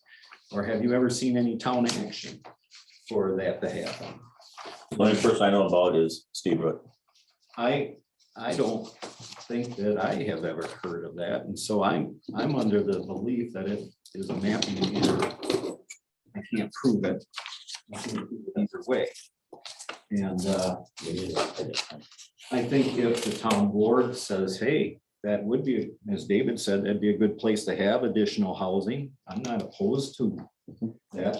I am opposed to having it be dark blue if it wasn't intended to be dark blue. Then I think the map should be corrected and dark blue should be taken off. It's a town board decision, I guess. Here again, do you want to have more density over and above exclusive ag zoning? If you do, my suggestion is work with rural development. It's easy to do. Just pick your areas, and Plan Commission can help by trying to determine what the density should be. Some places it might be wiser to be 1 house for every 3 acres. Other places it might be wiser to be 1 house every 5 acres. You can do that on the land use map. But the big question, do you want more development over and above exclusive ag zoning? And if you do go that route, I'll tell you right now, there are going to be people upset. Because especially if the next door neighbor gets that development and the guy next to him doesn't. And not only are you upsetting them that there's another house being built next to him, but he doesn't have the opportunity to build another house. And you're going to get blowback, but that's part of zoning, and that's part of development. And that's the big decision the town board's going to have to make. Thank you. Carl? Just a couple general comments. It seems like what's missing is a full inventory of, I know you have your list here that you worked on, but a full inventory of properties that might be affected by changes. And then also sort of a subset of that anybody might lose rights. And this, I think, was your point. And I think both of those things are key pieces of information for making any kind of decision. I think the idea of coordinating with sort of the will of the residents, and I almost can guarantee you that if we did a vision process now and a statement and a survey and everything like that, it would be very, very similar to previous. You just, people don't move here because they want it to look like Fitchburg, Fish Hatchery Road or something like that. And I don't think anybody's talking about that kind of development, so, but I bet you people's heads jump to that. But I think that process would be very worthwhile for not just these discussions, the plan commission discussions, but really about any kind of board decision-making and goals, sort of what the board is working for. So I think there's a fairness issue in figuring out who has what property rights now, making sure that they really, I don't know if it's a map error but nobody knows about it. If it was never noticed, then, maybe it's worth changing. But if it was published somewhere and people could have some awareness, it would be strange to take that away. So I just think there's probably some gaps to fill in as far as information goes. And any steps toward that would help not only plan commission decisions, but also board decisions. Yep. Well, I've been pushing for and endorsing finding out what it is that we're actually planning around. Where are the lots? Where are these splits? And we have these legacy lots. Where are they? What do they look like? How many lots can they go into? And then we have this big number of the splits. You get 229? 227. 227, big number. And all these other lots that sort of exist and could be done. Where are they? How are they affected? Can we get a better policy for them without building new subdivision roads? If that's a policy that needs to be put on there. How do we get the roads to work for them and also that we can afford? So that balance, we're going to be having the pressure for more development, less development, no development. We're going to have pressures for all of those. And anytime there's change, so is it, people always like progress, but they don't like change, and they'll fight change, but they love the progress, whatever progress is. And low taxes. They love low taxes. And low taxes, but we don't know, are we in fact giving them the low taxes? Or are we finding workarounds that they're paying the same taxes, but we're borrowing more to do that. So that's a battle that's going to go on. So more information. Also, that more information is checking back to when the blue was painted blue, going back to the people that put that plan together, wrote the plan, put the blue on there. I'd be very curious to see what MSA. I think the individuals who were involved in that plan are scattered to the winds. Scattered to the winds? Yeah, they've all taken different jobs. I don't think they're working for MSA anymore. Yep. But we can at least find the records. Yeah. And see if there's something in there that says, yes, no, well, looked like a magic marker was ran amok. The more we can find out if it was a magic marker that ran amok and was a mistake, or if it was a full intent. If we don't know, then we have to apply what we've got. And that would be back to the taking again as to what are the legacy lots? Where are they? And these could be those. With the legacy, I would just to fill you in, and I know where most of them are, there were more people opposed to having their lots being allowed to be divided than there were that wanted it, like Steve does. Okay, So you got to think of that too. That you got to think of that, and this is going to be what's going to public hearing, that these things are clearly outlined in the policy. Now, Tim may have the easy way, say, great, just move forward with this. And then do slight and work on tweaks, or if there's a major policy, we do it as an amendment. So we need, I think we need a little more digging facts that everybody can salute. Some of this is still guesswork and speculation. So one of the things that you brought up, I was asked Brian a question. He asked about number of splits allowed in the township? You don't have that figure, do you? I'm sorry, The number of splits are allowed in the township, yeah, I know Brian came up with a rough estimate. Yeah, and I'm sure we could come up with an And that's estimate, about but what it's you- gonna be an estimate. It's gonna be an I estimate. mean, if, you know, when we. I mean, is that a lot of work? Stephanie can talk about what goes through in the density study. Okay. But just off the top, what has been provided to us so far, to all of us at this table right now, is a list of properties that are over 35 acres in our township. And that is 215. That does not mean that they are all allowed splits. Obviously, they may have already utilized them or whatever, but it kind of goes along with that number that Brian has been giving us too. You know, it's very similar, so you can. Yeah, and I don't doubt that if we did a similar analysis, we'd come up with something similar, but you, what I'm cautioning you about is don't look for a precise number. Right. I can give you a reasonable range of what it might be. Right. But there's too many variables involved in any particular property to be able to do that across an entire township. So if you can deal with a range of numbers, you know, that I can give you a pretty high degree of certainty that it falls somewhere within that range. That's probably the best we can do for that. I understand that. I just, when Arlen was looking for that information, I just want to make sure you don't have all that information to a T. No, it takes an hour to, it takes probably an hour to 2 hours to do a density study for one property. Yeah. Okay, Fred? I'm in agreement with David. I hate to see somebody that had something, told they had something, and then have it taken away from them.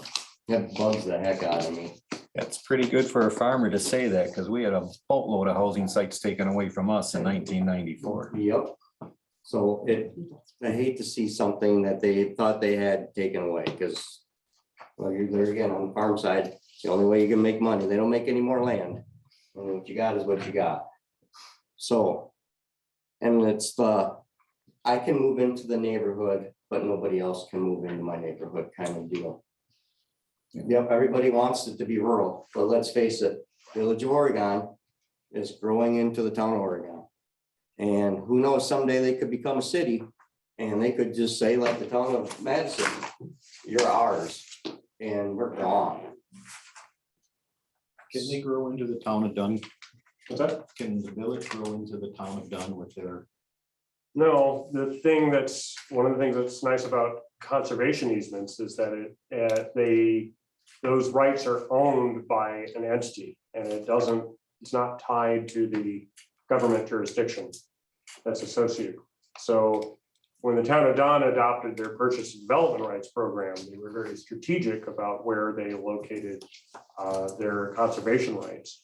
And they put them near the borders of the city of Madison and the village of McFarland. And basically that means that no matter what government authority is there or what zoning is there, that land cannot be developed. So while it doesn't prevent annexation, it certainly decreases the incentive to annex for a village, because they wouldn't be able to develop it.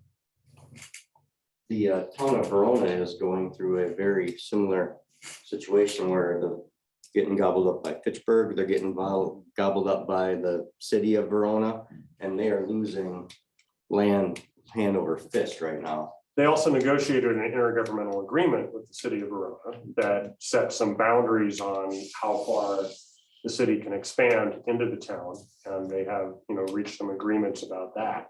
That's certainly something that the town could do if that's a concern. I think from what I've seen from the Village of Oregon, and we work with them sometimes too. In their last comprehensive plan, they actually reduced their projected growth area. And that allowed us in the planning commission to identify properties that could now be, under the new plan, could be eligible for farmland preservation tax credits, when they weren't under the previous plan, because the village had a much larger growth area than they do. So what that tells me is, it tells me that, if you sat down with the village, I'd be willing to bet you could come up with an agreement that would set some limits as to where the Village of Oregon would eventually be. And because I think their own planning efforts, as I say, they're looking at denser development themselves. And they've been able to reduce some of their projected land need over the last couple of years. But that's another tool that you could look at to try and address some of that kind of issues. Well, I think their last map showed them growing pretty good, didn't it, Jennifer? He's saying that it's from the time before. From the previous Yeah, from the comprehensive plan Yes, map ma'am. At one time. that they did 10 years ago, I think. Yeah, in 2007, they were projected to be out to Fish Hatchery Road by 2027. So Yeah, that, So they've adjusted their thinking. Kate? Yeah, just the last topic, Martin is not adverse to an intergovernmental agreement, and we are gonna talk about that sometime. Anyhow, a lot of interesting, good things. I think maybe we're closer rather than further away. I think we've had a really worthwhile night talking about it.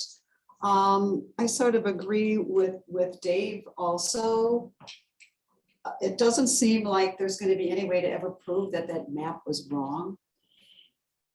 And I don't like the idea of taking something away when that might be the perfect place to possibly have another house someday. would you like a farmer's perspective? No, not right now, because I'm giving you my I'm perspective. sorry. Digress. The other thing that has bothered me since this whole thing began, as far as we're calling them now the legacy areas, is that we have a recording, and quite a few people that are in this room right now are on that recording when they came up with that ordinance saying we want to give this back to these people. And it just bothers me that it's being ignored. And I think every person in this room should listen to that before they make a decision, because I can hear your voice, I hear your voice. It's a long time. Of course, we don't remember, but I just don't like the way that they thought a mistake was taken. Let's give it back to these people. And we did it and we organized it. And now it's like, well, let's pretend that didn't happen. I just don't feel good about the way that was done. You know, I understand your situation as a farmer, but I think there's a way that this could be all worked together.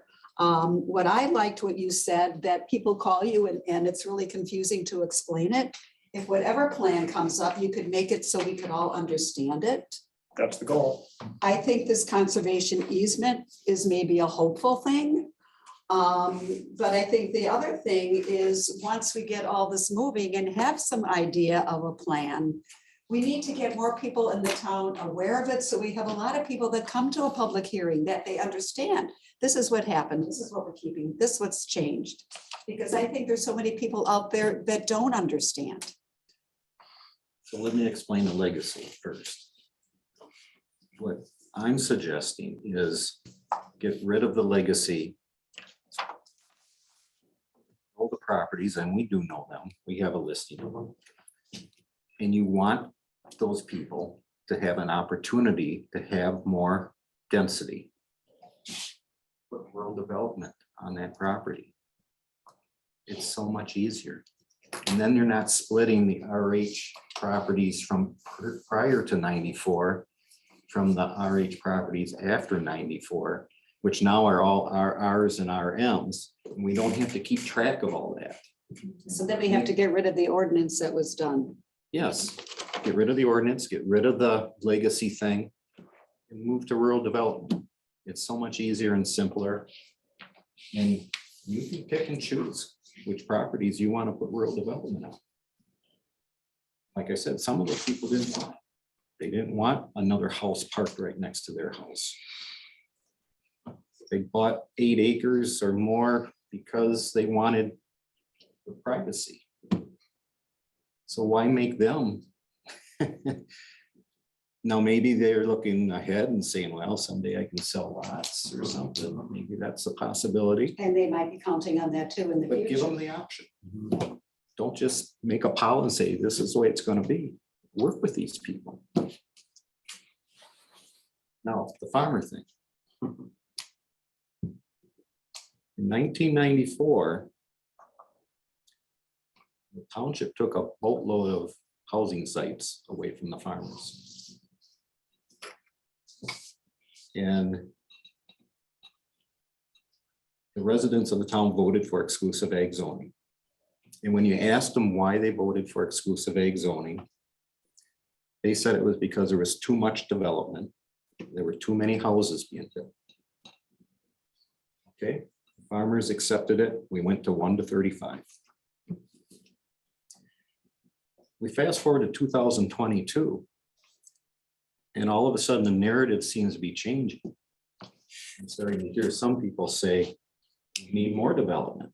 We need more houses. We need more housing sites in the township. It's just the opposite of what was being said in 1994. Times change. I'll go along with that.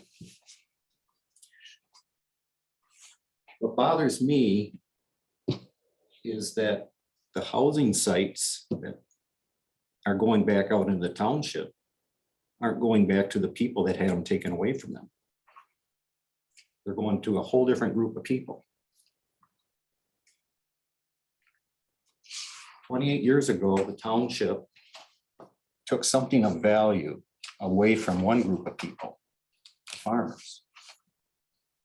And at a future date, are thinking or considering giving that something of value to another group of people, non-farmers we'll call them, many of whom were the very people who voted for exclusive ag zoning that caused the farmers to lose their housing sites to begin with.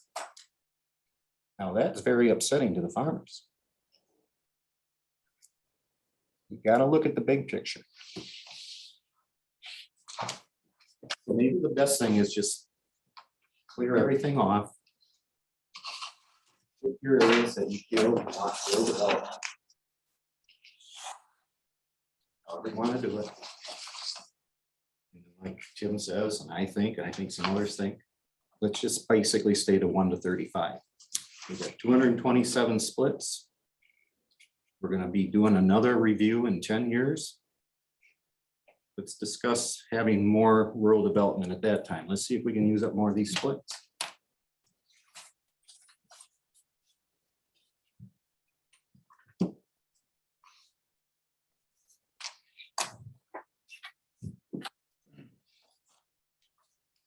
What you said is the truth.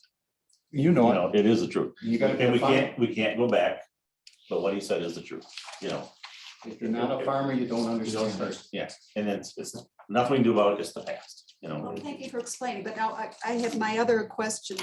B. So we have these I don't, sorry if this sounds stupid, but I don't think that many people that want to build a house in the town of Oregon want 35 acres. So doesn't that kind of make it harder? No, that's not how it works. It's You know, not by it's- 2. Yeah, Or whatever number we put. Our minimum lot size is 2 acres. right? The 1 to 35 only determines how many splits.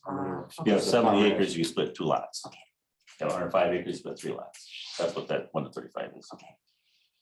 Which is what the policy's been since 1994. It's amazing how many townships, I don't know if you run into this, but other counties that still make you buy 35 acres in order to have your house. And right, which, very inefficient. no, it's very inefficient. I didn't know that, so I'm learning. Yeah.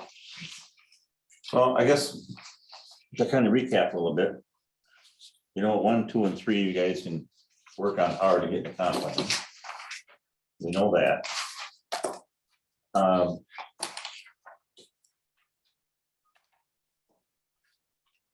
I don't know if we're ready to, if the board is ready to vote on any of the other issues, like, recent ordinance number 82. Until they get more feedback from the public. That's kind of what I heard from the board members tonight, if I'm hearing it correctly. So I agree with what Tim said. We're using the plan we've been using and it's working. That was a very good comment, and I agree with that. And I agree with Sharon being all over the place tonight. Where are we?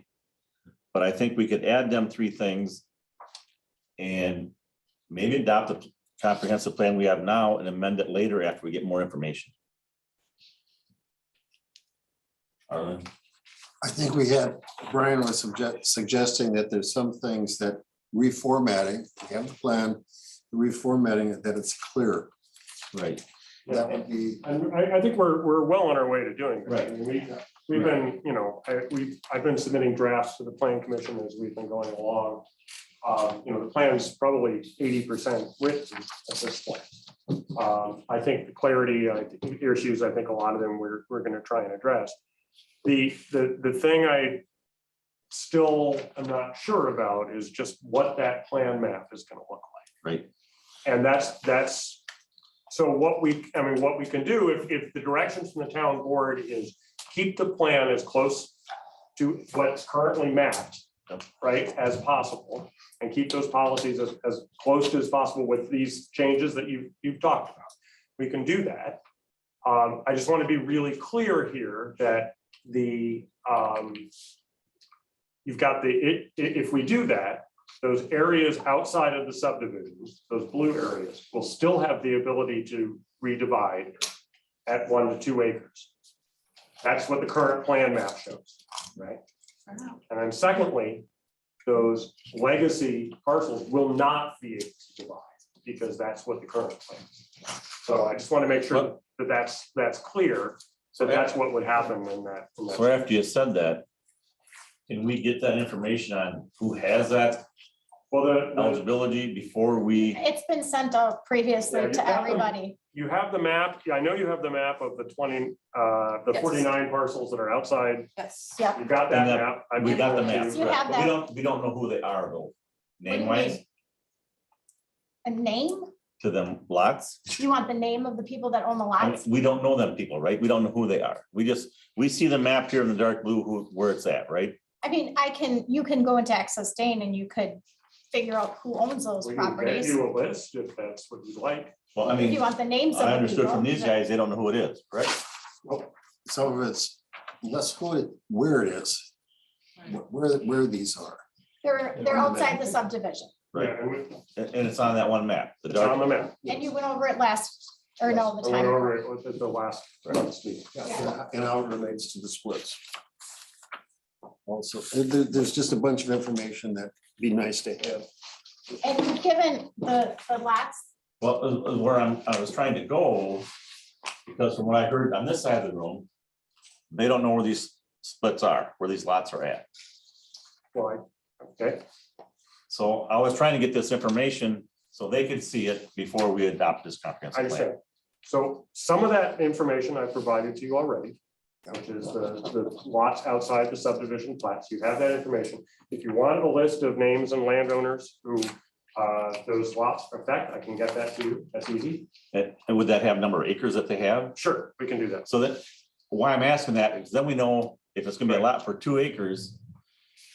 Somebody has 8, truthfully, if we let that go through, they could have 4 lots. Potentially, depending what the policy was for that particular area. and then there's other things such as driveways and So I think- siting issues that So, might not really make. so my feeling is before we can adopt that map, we gotta get them questions answered. Correct? So Do you want names and acreages of the people outside the subdivision? that's kind of what I, Is So that right? Carl, how did you put it, what you thought we should have? I think I just said that we should have a full inventory of Okay. owners and parcels. So that what you're saying, I think would meet that. So that takes care of the ones outside the subdivisions. I can certainly provide that information to you. The legacy lots. I know We have a map of. you have a them. map of those. Okay. Yep. Um, I was just looking up on my previous emails and stuff while we've been. and sitting do you here, want and the I same found it. information for those? Landowners and acreage? I guess we're gonna have to have them before we're gonna decide we're gonna do with the map. Okay, so can you send me that map and I can generate that as well? Yes, yep, absolutely. And where are the splits? That's gonna be harder to answer. As I said, because, you know. Brian, you pulled that from So we can- information. I don't think we need that information right now on that. Right there, that's, she's got, it came in this Right. this chart that just has all the acres that are. I did it old listed. school, they did I it. mean, I can certainly identify all the properties that are larger than 35 acres. And that's what's on here. We did that These already. are- Yeah. and you did that. Yeah, you did already, and that's names, and there's not To a me- map that corresponds to it, but it's. But that information to me ain't as important, is not as important because that's already a given. That's correct. That your current We policies. can't make no are- decisions on that anyway. That's already a given. That's done. And if we identified more or less than what, say, Brian has identified and what we kind of had here, which is ballpark. Mhm. What's what effects does that really have? So before we make Brian go to do 80 hours of work, what decisions are actually gonna be made if we found out that there were 257? I wouldn't worry about that Two part. hundred and ten. That part that's already a given. That's done. And If the so when farmers you have them say splits, that, they have them splits. I don't know if that, my big thing is we gotta decide on this 82 rule. What we're gonna do with that. Right. And I think these guys we all gotta see where they're at. Okay. Where they're at, what's our potential, how much growth's gonna come out of that if it was to go. And then I think we may have to make a decision after that. Are we include that map in the comprehensive plan or look at that later and amend it later with that map, I would agree with that. you know? And if that's gonna show us a whole lot of lots, you know, we may wanna get the information from the public on how much development they want before we would put that map in the comprehensive plan.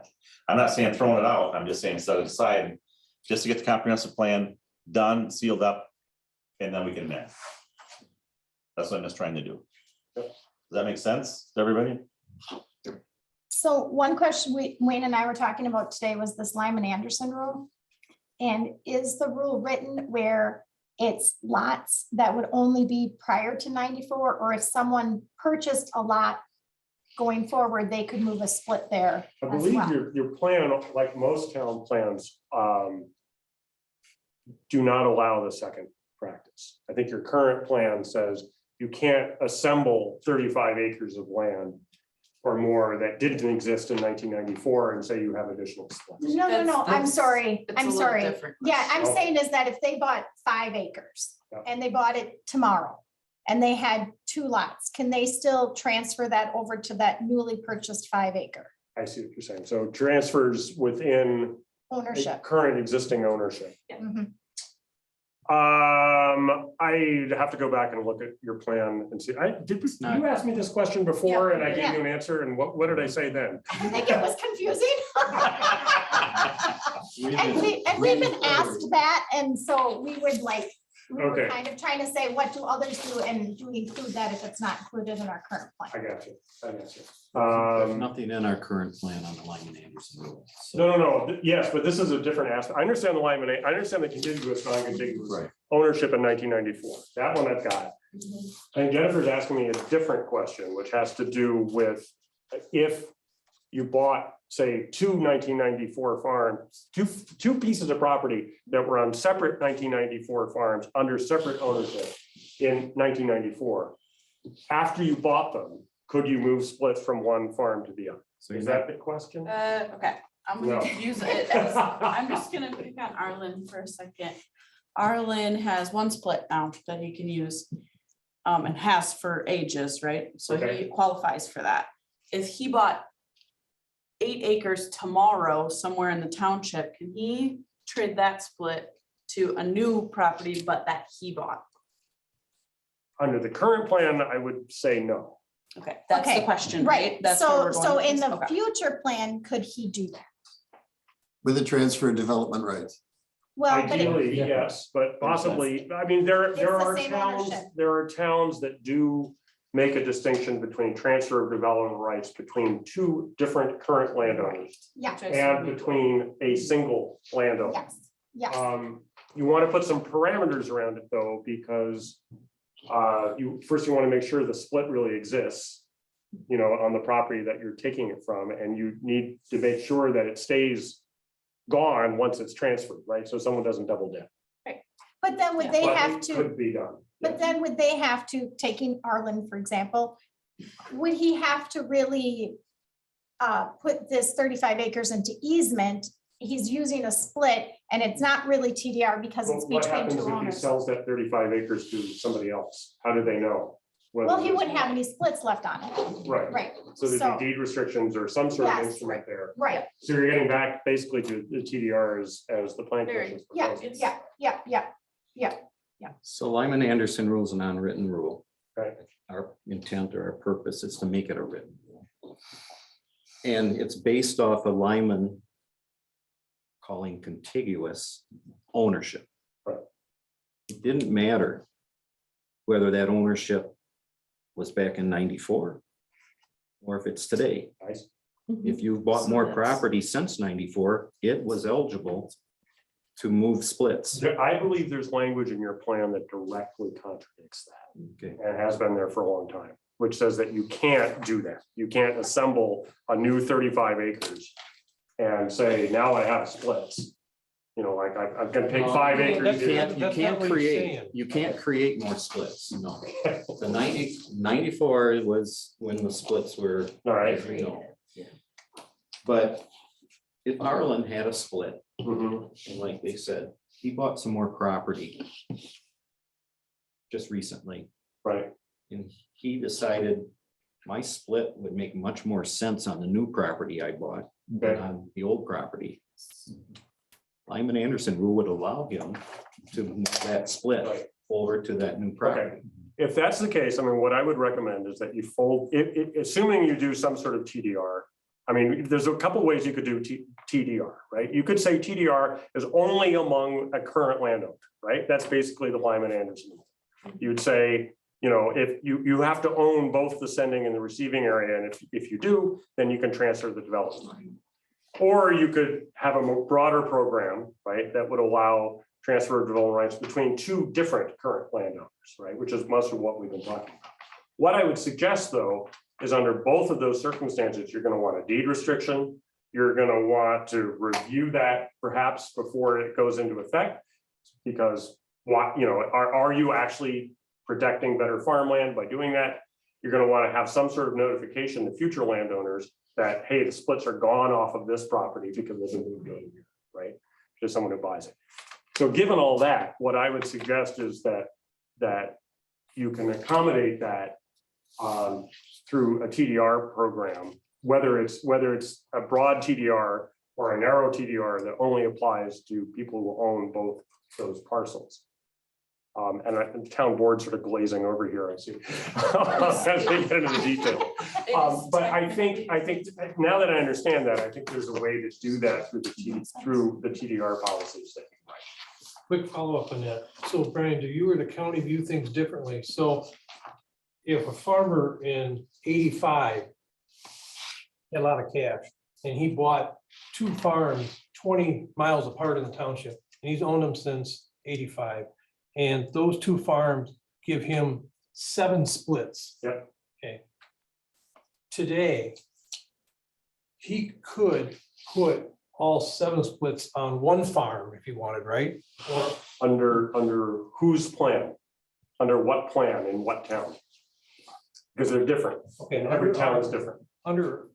I guess I'm trying to find out, do you have a distinction between if a farmer bought land after 94? Yes. Or okay, so if he had all the land, if he had enough acreage for 7 splits and it was on 2 different farms, today, now, he bought it back in If the 85. town plan said non-contiguous ownership counts for the density, then yes.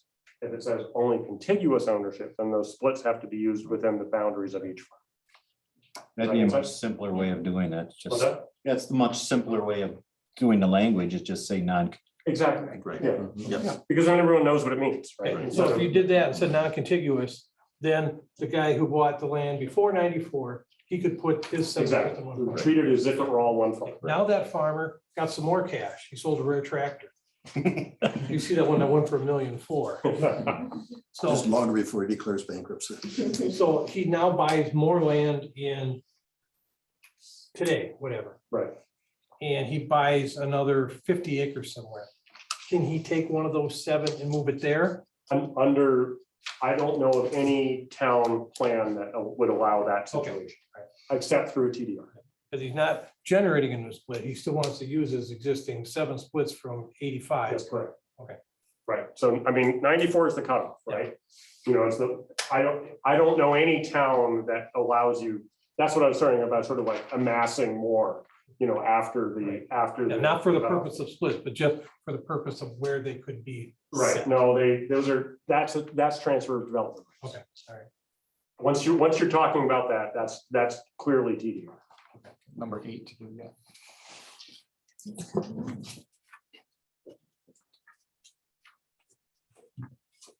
About 5, 6, 7, 8 were all together. So eight's. We need to talk about it. Well, I gotta find it. I closed my packet. I'll find it. I got it.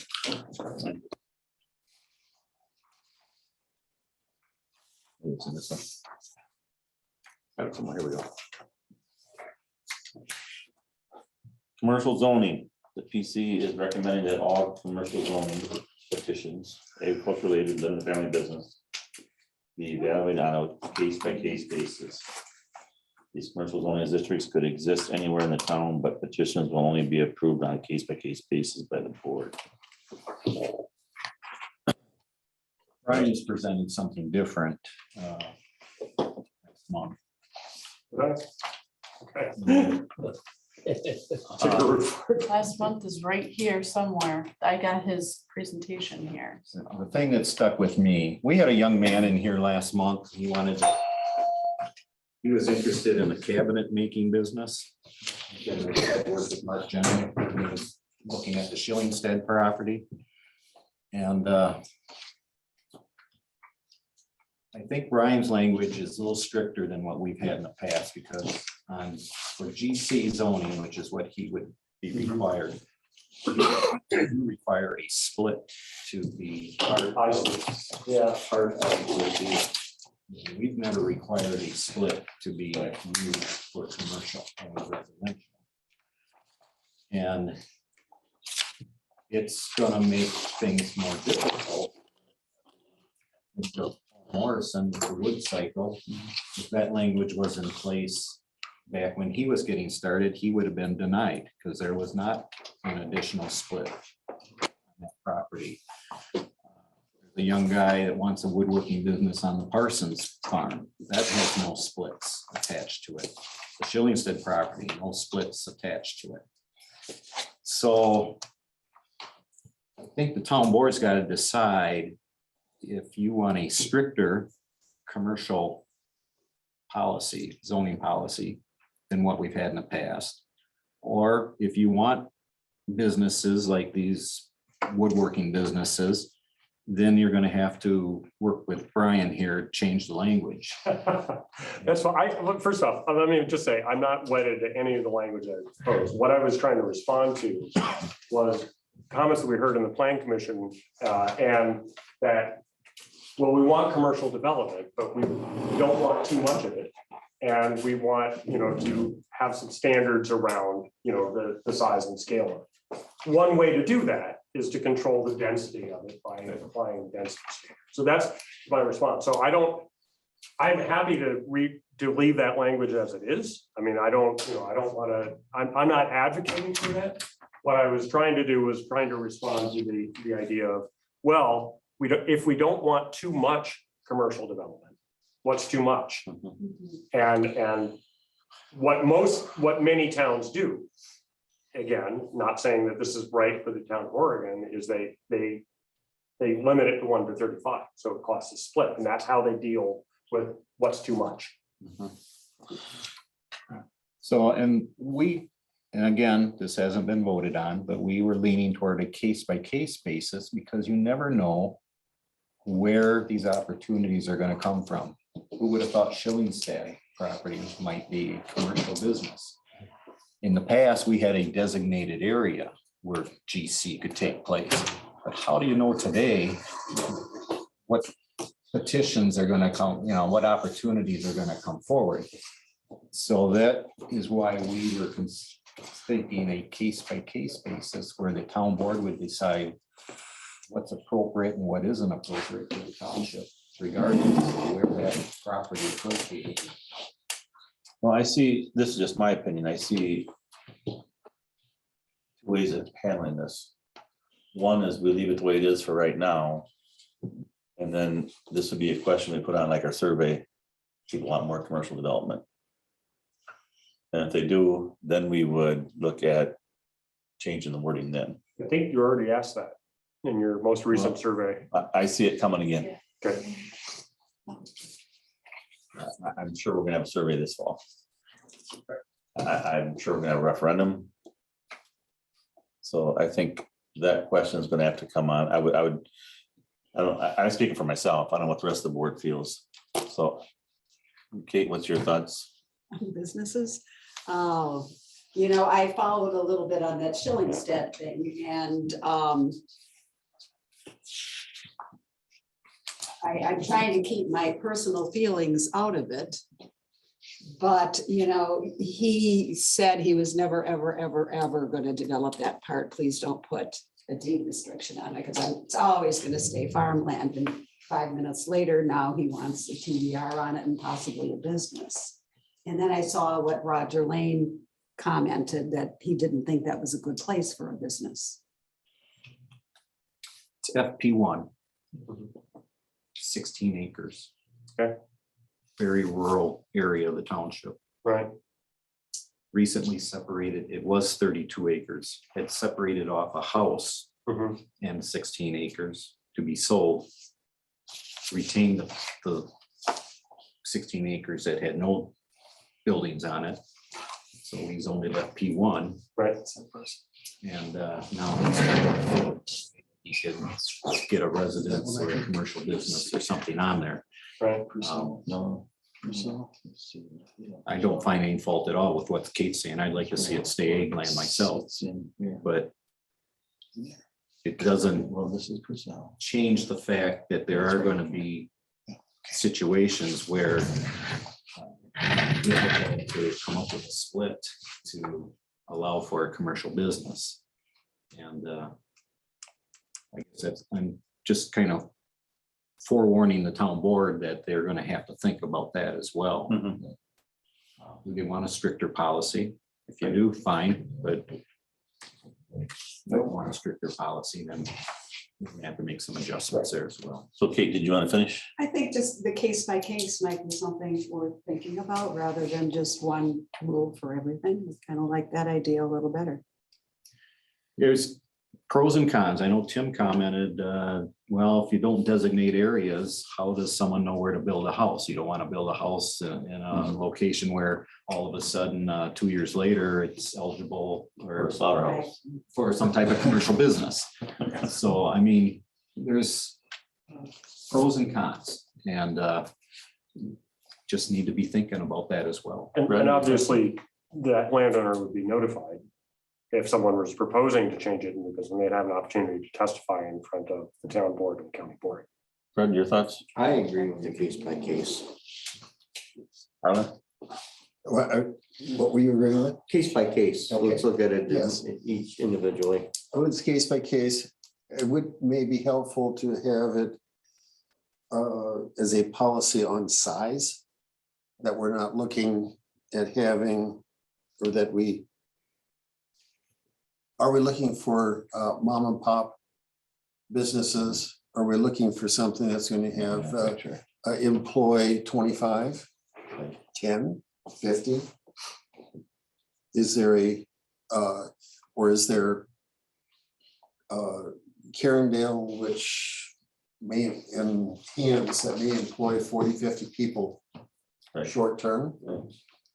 That we give some definition to that too, but case by case right now, what we're learning, this is good. But having some standards in mind would also be good. Carl? Can I ask you a question? In the plan commission, was there ever discussion about a combination of designated districts and then also case by case if it's outside of that district? That discussion, no, I don't think we specifically looked at that. I don't know how we would do that with zoning. We used to have the rural preservation 1 and rural preservation 2. And now, but we're much more scattered with the mixed rural now with what Brian's proposing. So So there's really not an area that could be a district anyway. it would have worked. It would have worked much better on the old land use map than what. I mean, when I look at the town of Oregon, I mean, you don't have unincorporated hamlets, you don't have historic, intersection communities, things like that, that other towns do. that are sort of the natural places for commercial development to occur, or where historically it's occurred. And you've got obviously some commercial development that's historically been in town, but you don't have those types of commercial nodes that have existed for a long time where people would expect that to occur.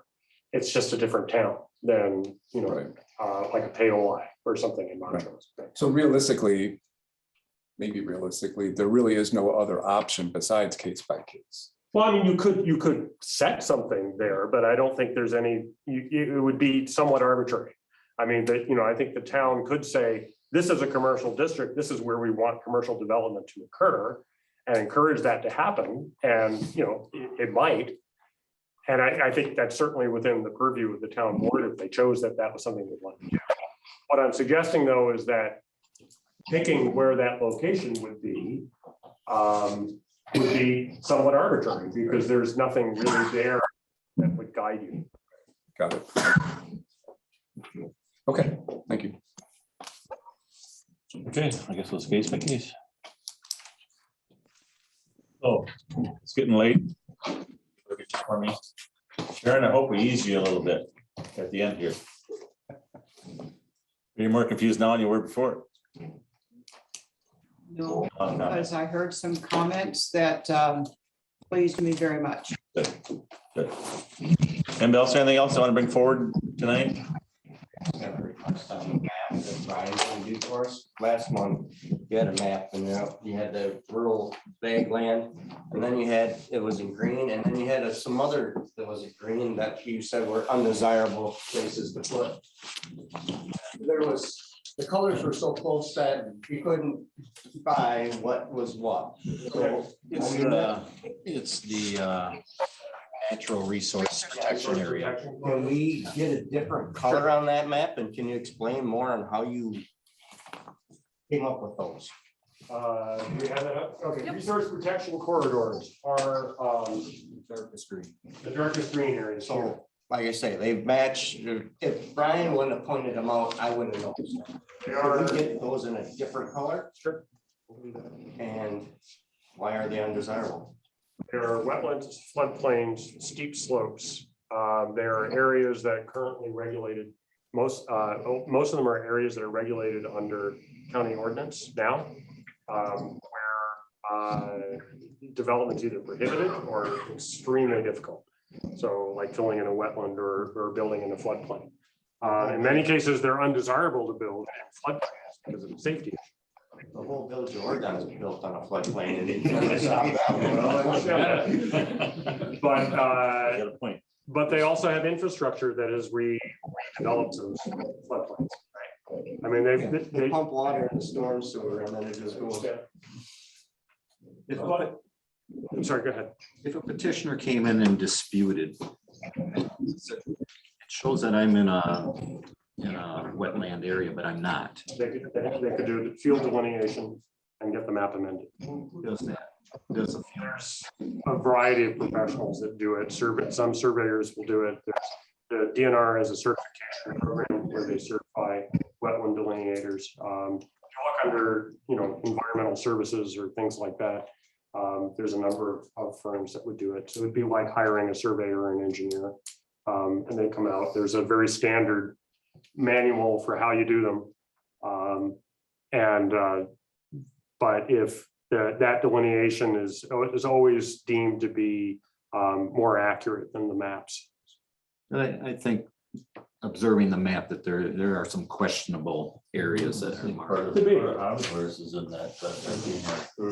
Well, so one of the things, the dark green are the floodplains, the wetlands, navigable waterways, 75-foot setbacks from those features, all of which are required under county ordinance.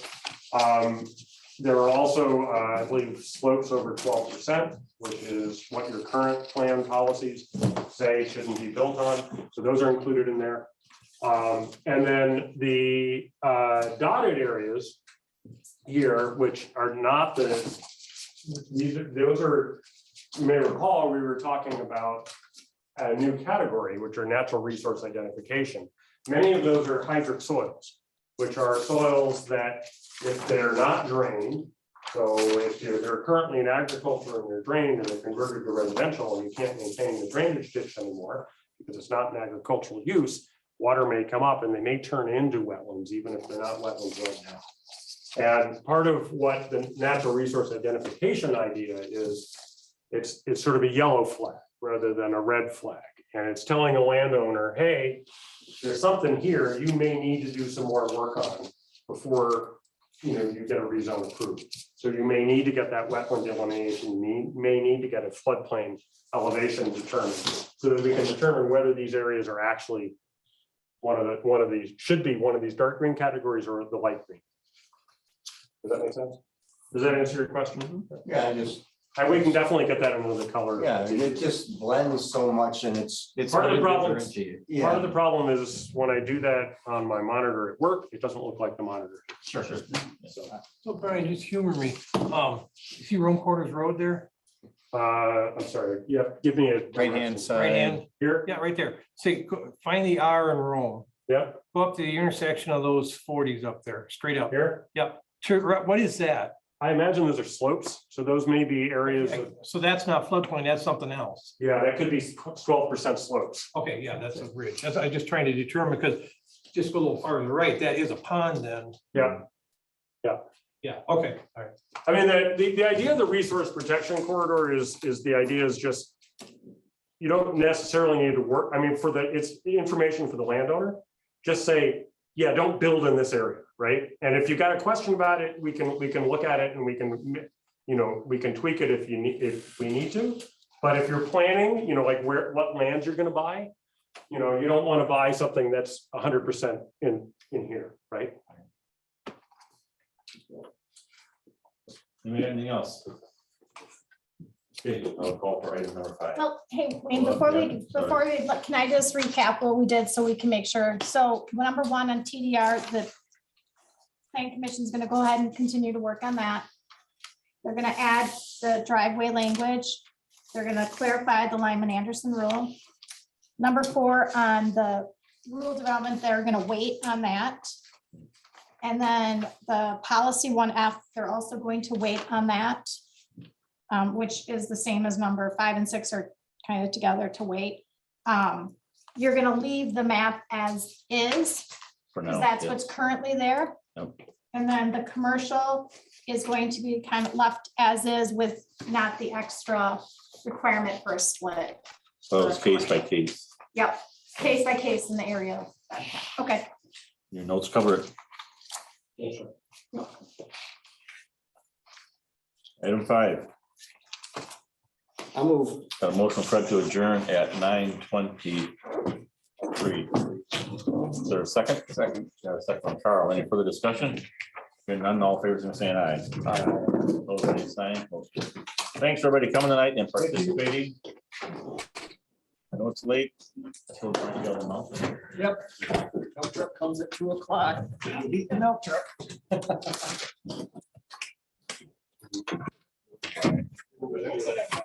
It's okay, I've got water. Yeah. No fun going home this time of night. Starting off, Charles. I know that. Takes twice as long. It does, it does. You're moving twice as slow. Yeah. Hey, how you doing? It's gonna break at this time. It's gonna go wrong. It's gonna go wrong. Understand, don't Yeah. Sure. That's a fact. Oh, it's, Are you yeah. going? Somebody said that the group's going over to Stone Farm. I know Harley toast. I think they just go over there and eat, don't they? And they